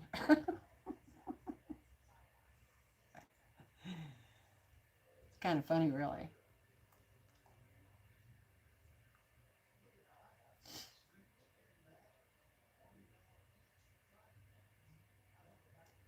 Good night, Lori. Thanks for coming. Yeah, I'm not going to be on here much longer. My back is really hurting. It'll get tired. And I've been on for quite a while. Oh, and I unplugged my phone. I better plug that back in.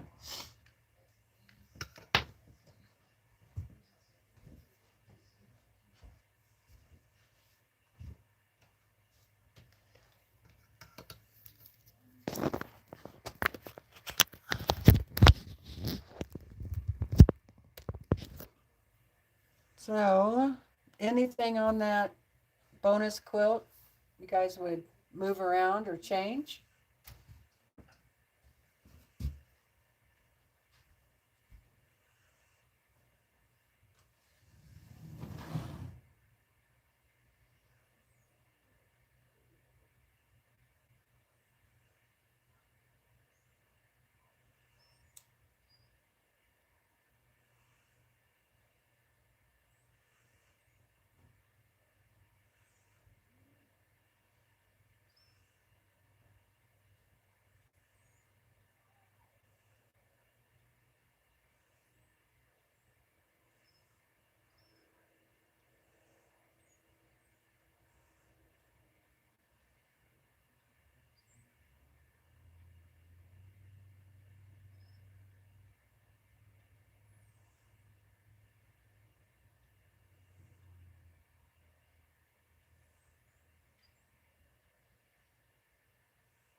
I don't know. I think it looks okay. So I'm thinking about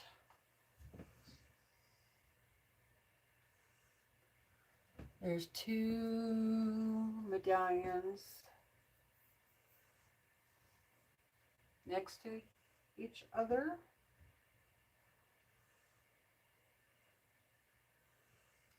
I mean like this.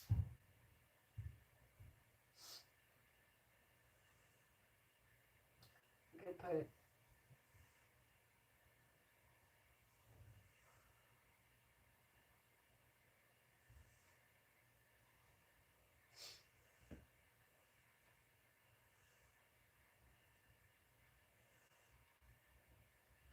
is that what you meant? Better. Okay.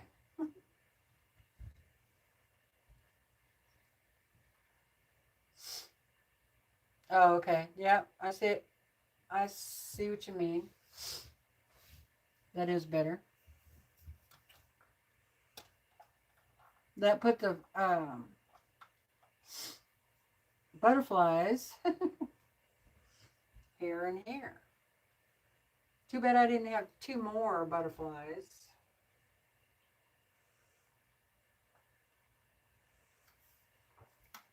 Now here's what I'm thinking about where I sew these. Here's what I'm thinking about doing with the scraps. Okay, should we go light first or dark?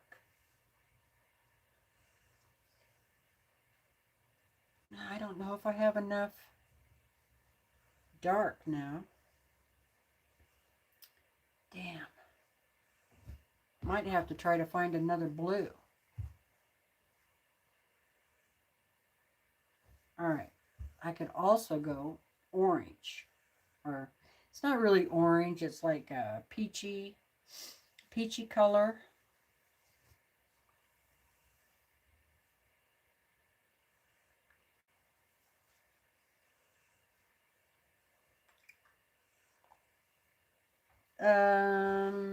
I don't know. I was thinking about trying to save this for the binding, the light blue. All right, so now I have quite a bit of this. It's got the butterflies on it. So I'd have to trim it up and all that, but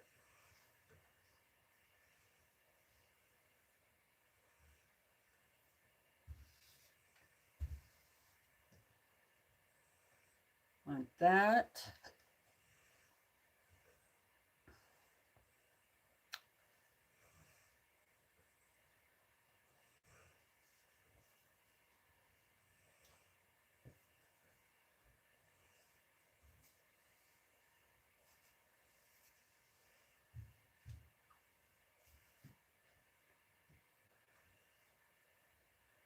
And then, let's see what I have here. And then the medallion. Okay, here's another piece. Might be able to. Two more there.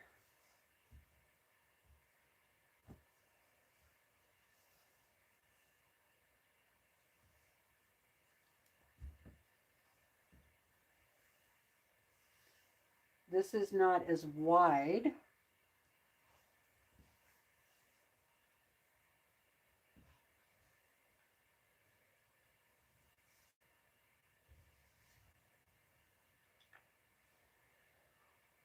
And another one up on top, but I can't reach up there, so. And then, but I have this too. And I don't know if I want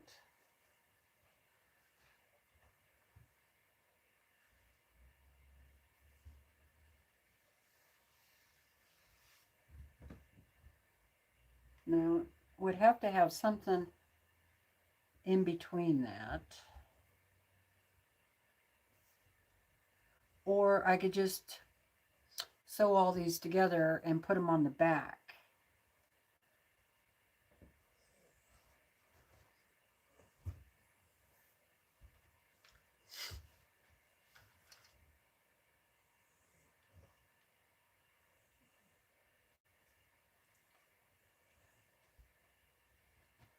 I like the butterflies around it, but not both.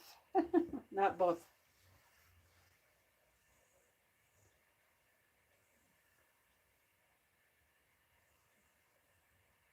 So it has to either be the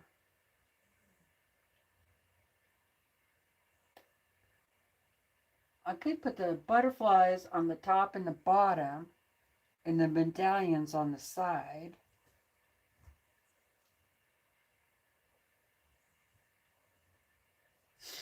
Any thoughts?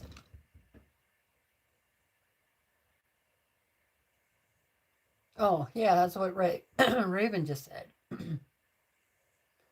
Yeah, the butterfly print is pretty.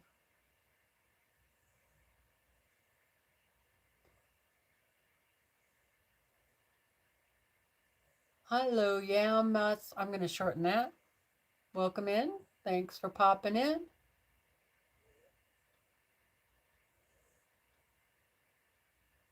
Yeah, I love the butterflies too.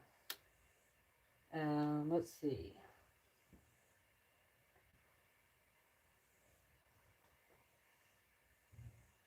I think.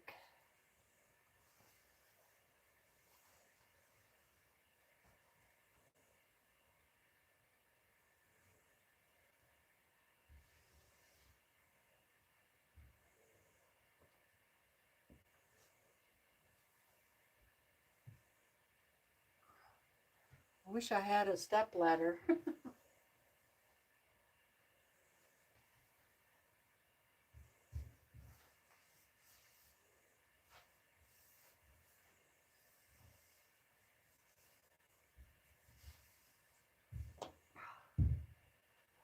Oh boy.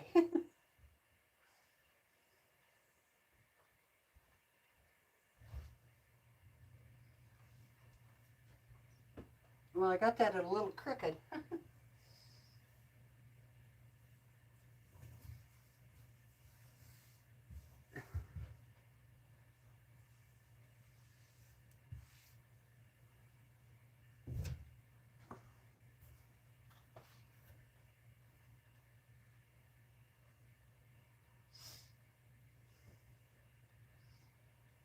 don't know. I wonder if I have enough of the dark blue. If I make a really small strip,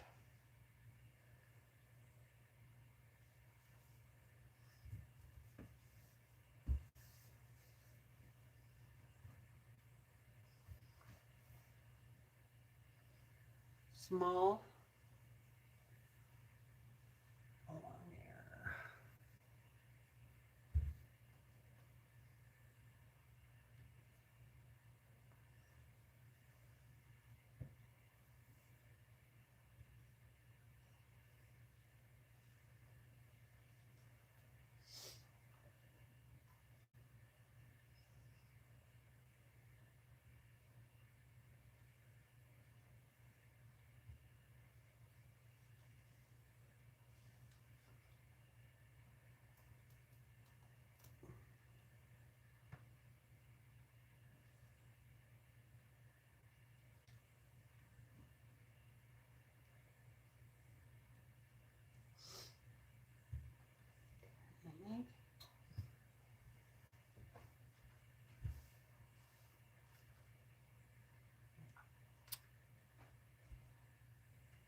And then maybe the medallion. Let's see. Or the butterflies.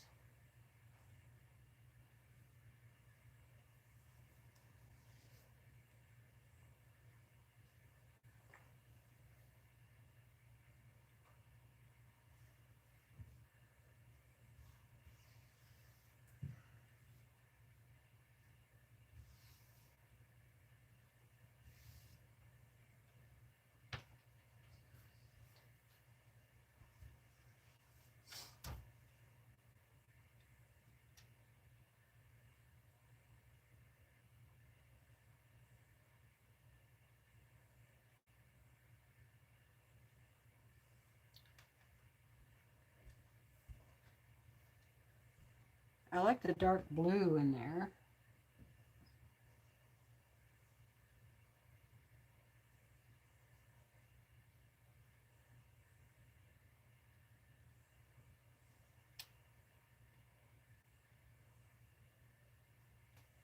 All right, I'm going to leave it up so we can think about it, right? You got to think about things. Okay, this is the butterfly.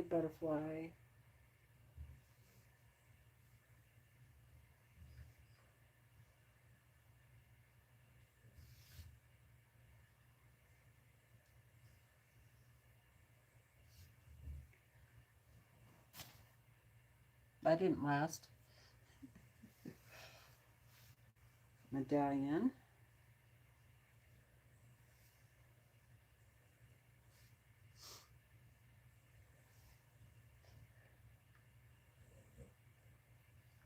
Medallion. I think I have more medallion than butterfly.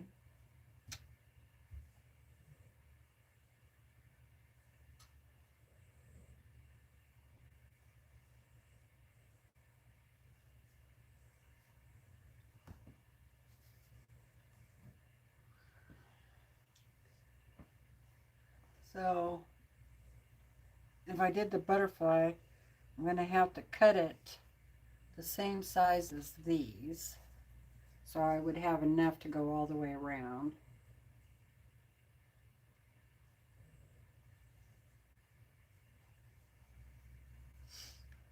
So I'm going to save all of these and not cut into them. But like I said, I could always piece them all together and just put it on the back of the quilt. Because now it looks like this is going to be enough fabric to actually make a quilt and not pillowcases.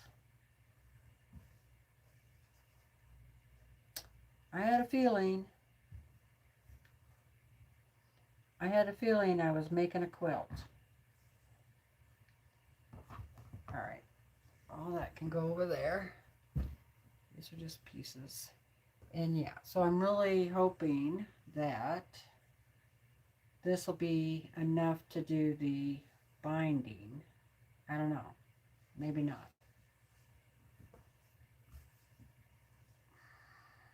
I'll have to do some math.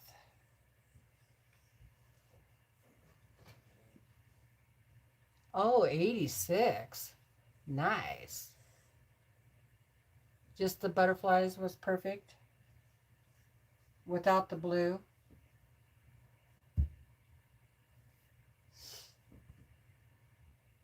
Yeah, it is a lot of fabric extra from a kit. I don't know if they did that on purpose or it was a mistake or what, but yeah, there's a lot.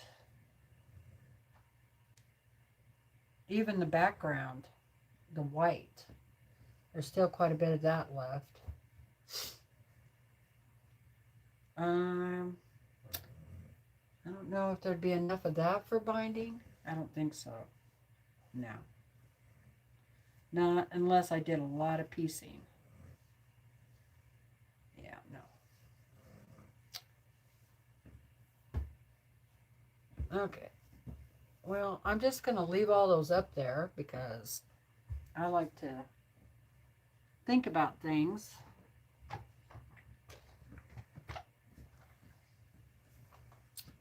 And we got 10 minutes. So I think I will let you guys go at 4 o'clock.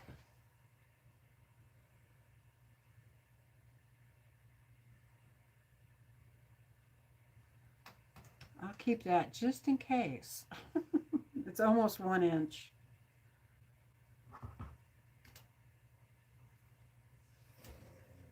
I could build some more blocks.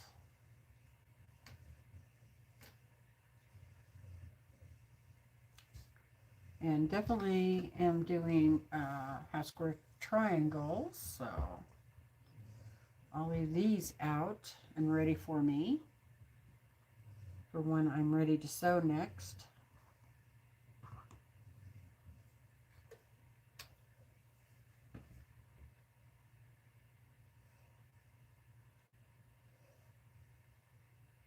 That's right. No complaining. Just me. Because I had snow this morning. And if you guys want to see the snow that I had, go over to my main page, click on post, and yeah, I put a picture there this morning. So yeah, it was like almost 6 inches of snow. Yeah, I was like, I woke up and I was like, oh my God, look at all that snow. I mean, it was so heavy in the trees. The trees were like drooping. We have a birch tree over here. It's just about 5 years old. And it was like hanging over, you know, with snow weighing it down. Poor thing.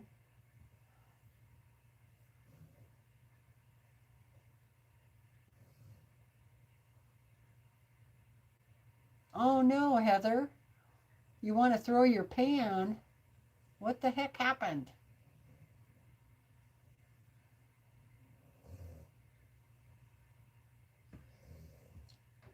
That's not good.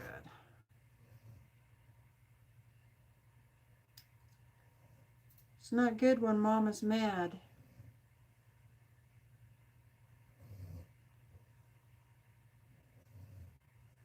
I think Brandon must have gone and taken a nap. I don't hear him downstairs right now. What the heck?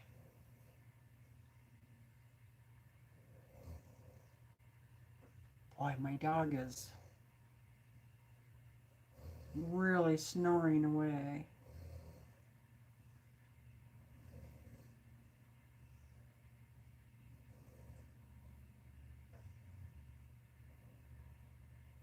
I think John comes on at 4 o'clock. Uh, uh, what's that called? Guys Craft 2 or something like that. So, if you're still up to watching somebody on the tube, go say hi to John. See what his update is for the week. He's a really nice guy. Yeah, and I got to figure out what I'm going to do with all these and the rest of the fabric because I still have those and I still have all of these.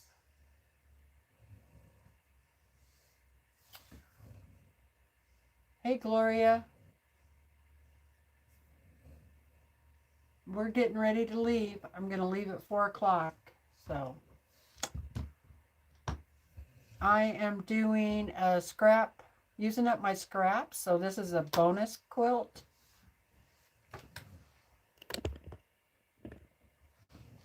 This is a bonus quilt, believe it or not. If you want to see the original quilt that I made, I show it at the beginning of the video. Pretty big quilt, and I had a lot of leftovers. So I'm trying to use up all those leftovers, just making random blocks.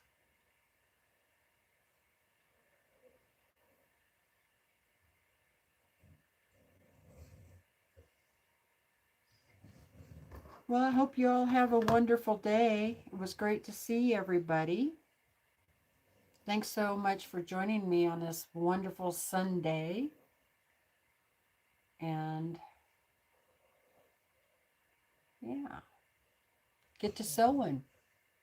Keep on stitching. Be kind to each other. You know, all the good things, right?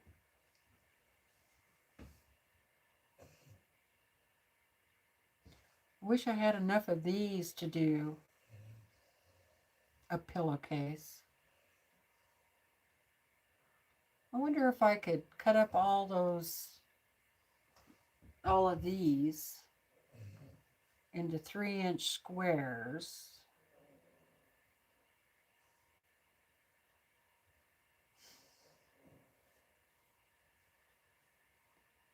You never know.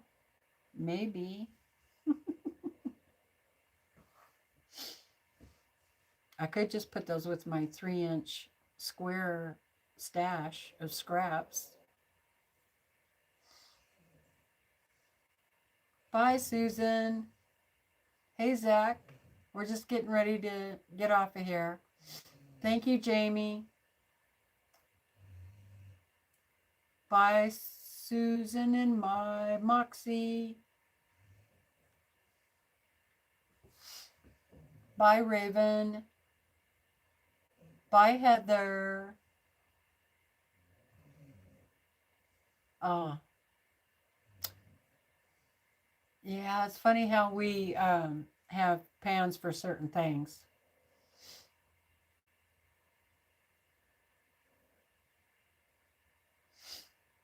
Bye, Jamie. Bye, Zach. Take care. Bye, Kathy. Thanks for coming. And bye, Gloria. Goodbye, Scrappy Crafter. Thanks for being here. Thank you all for being here. KLWQ or G. Thanks for being here.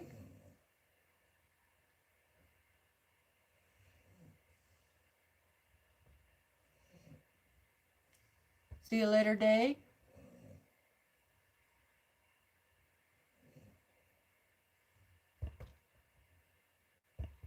All right, I'm out of here. Yeah, I said hi to you earlier, Susan. Maybe you didn't hear me. Quite a while ago.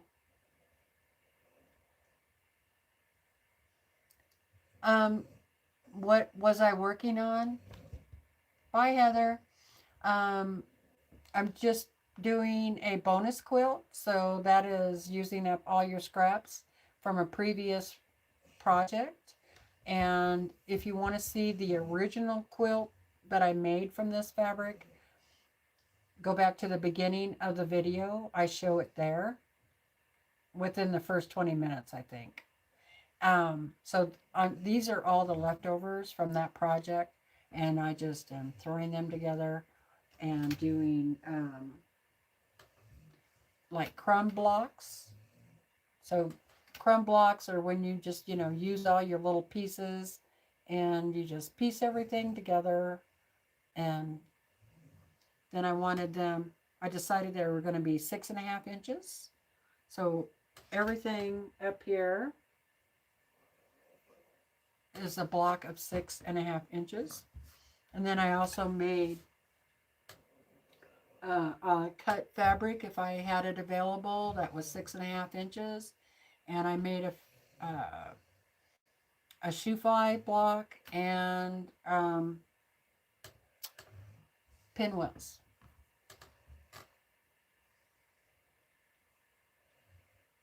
Thank you, Nikki.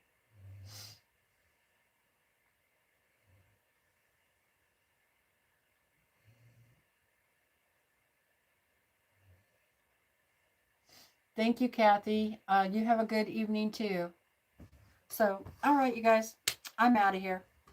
I'll see you next time, okay? Love y'all. Take care.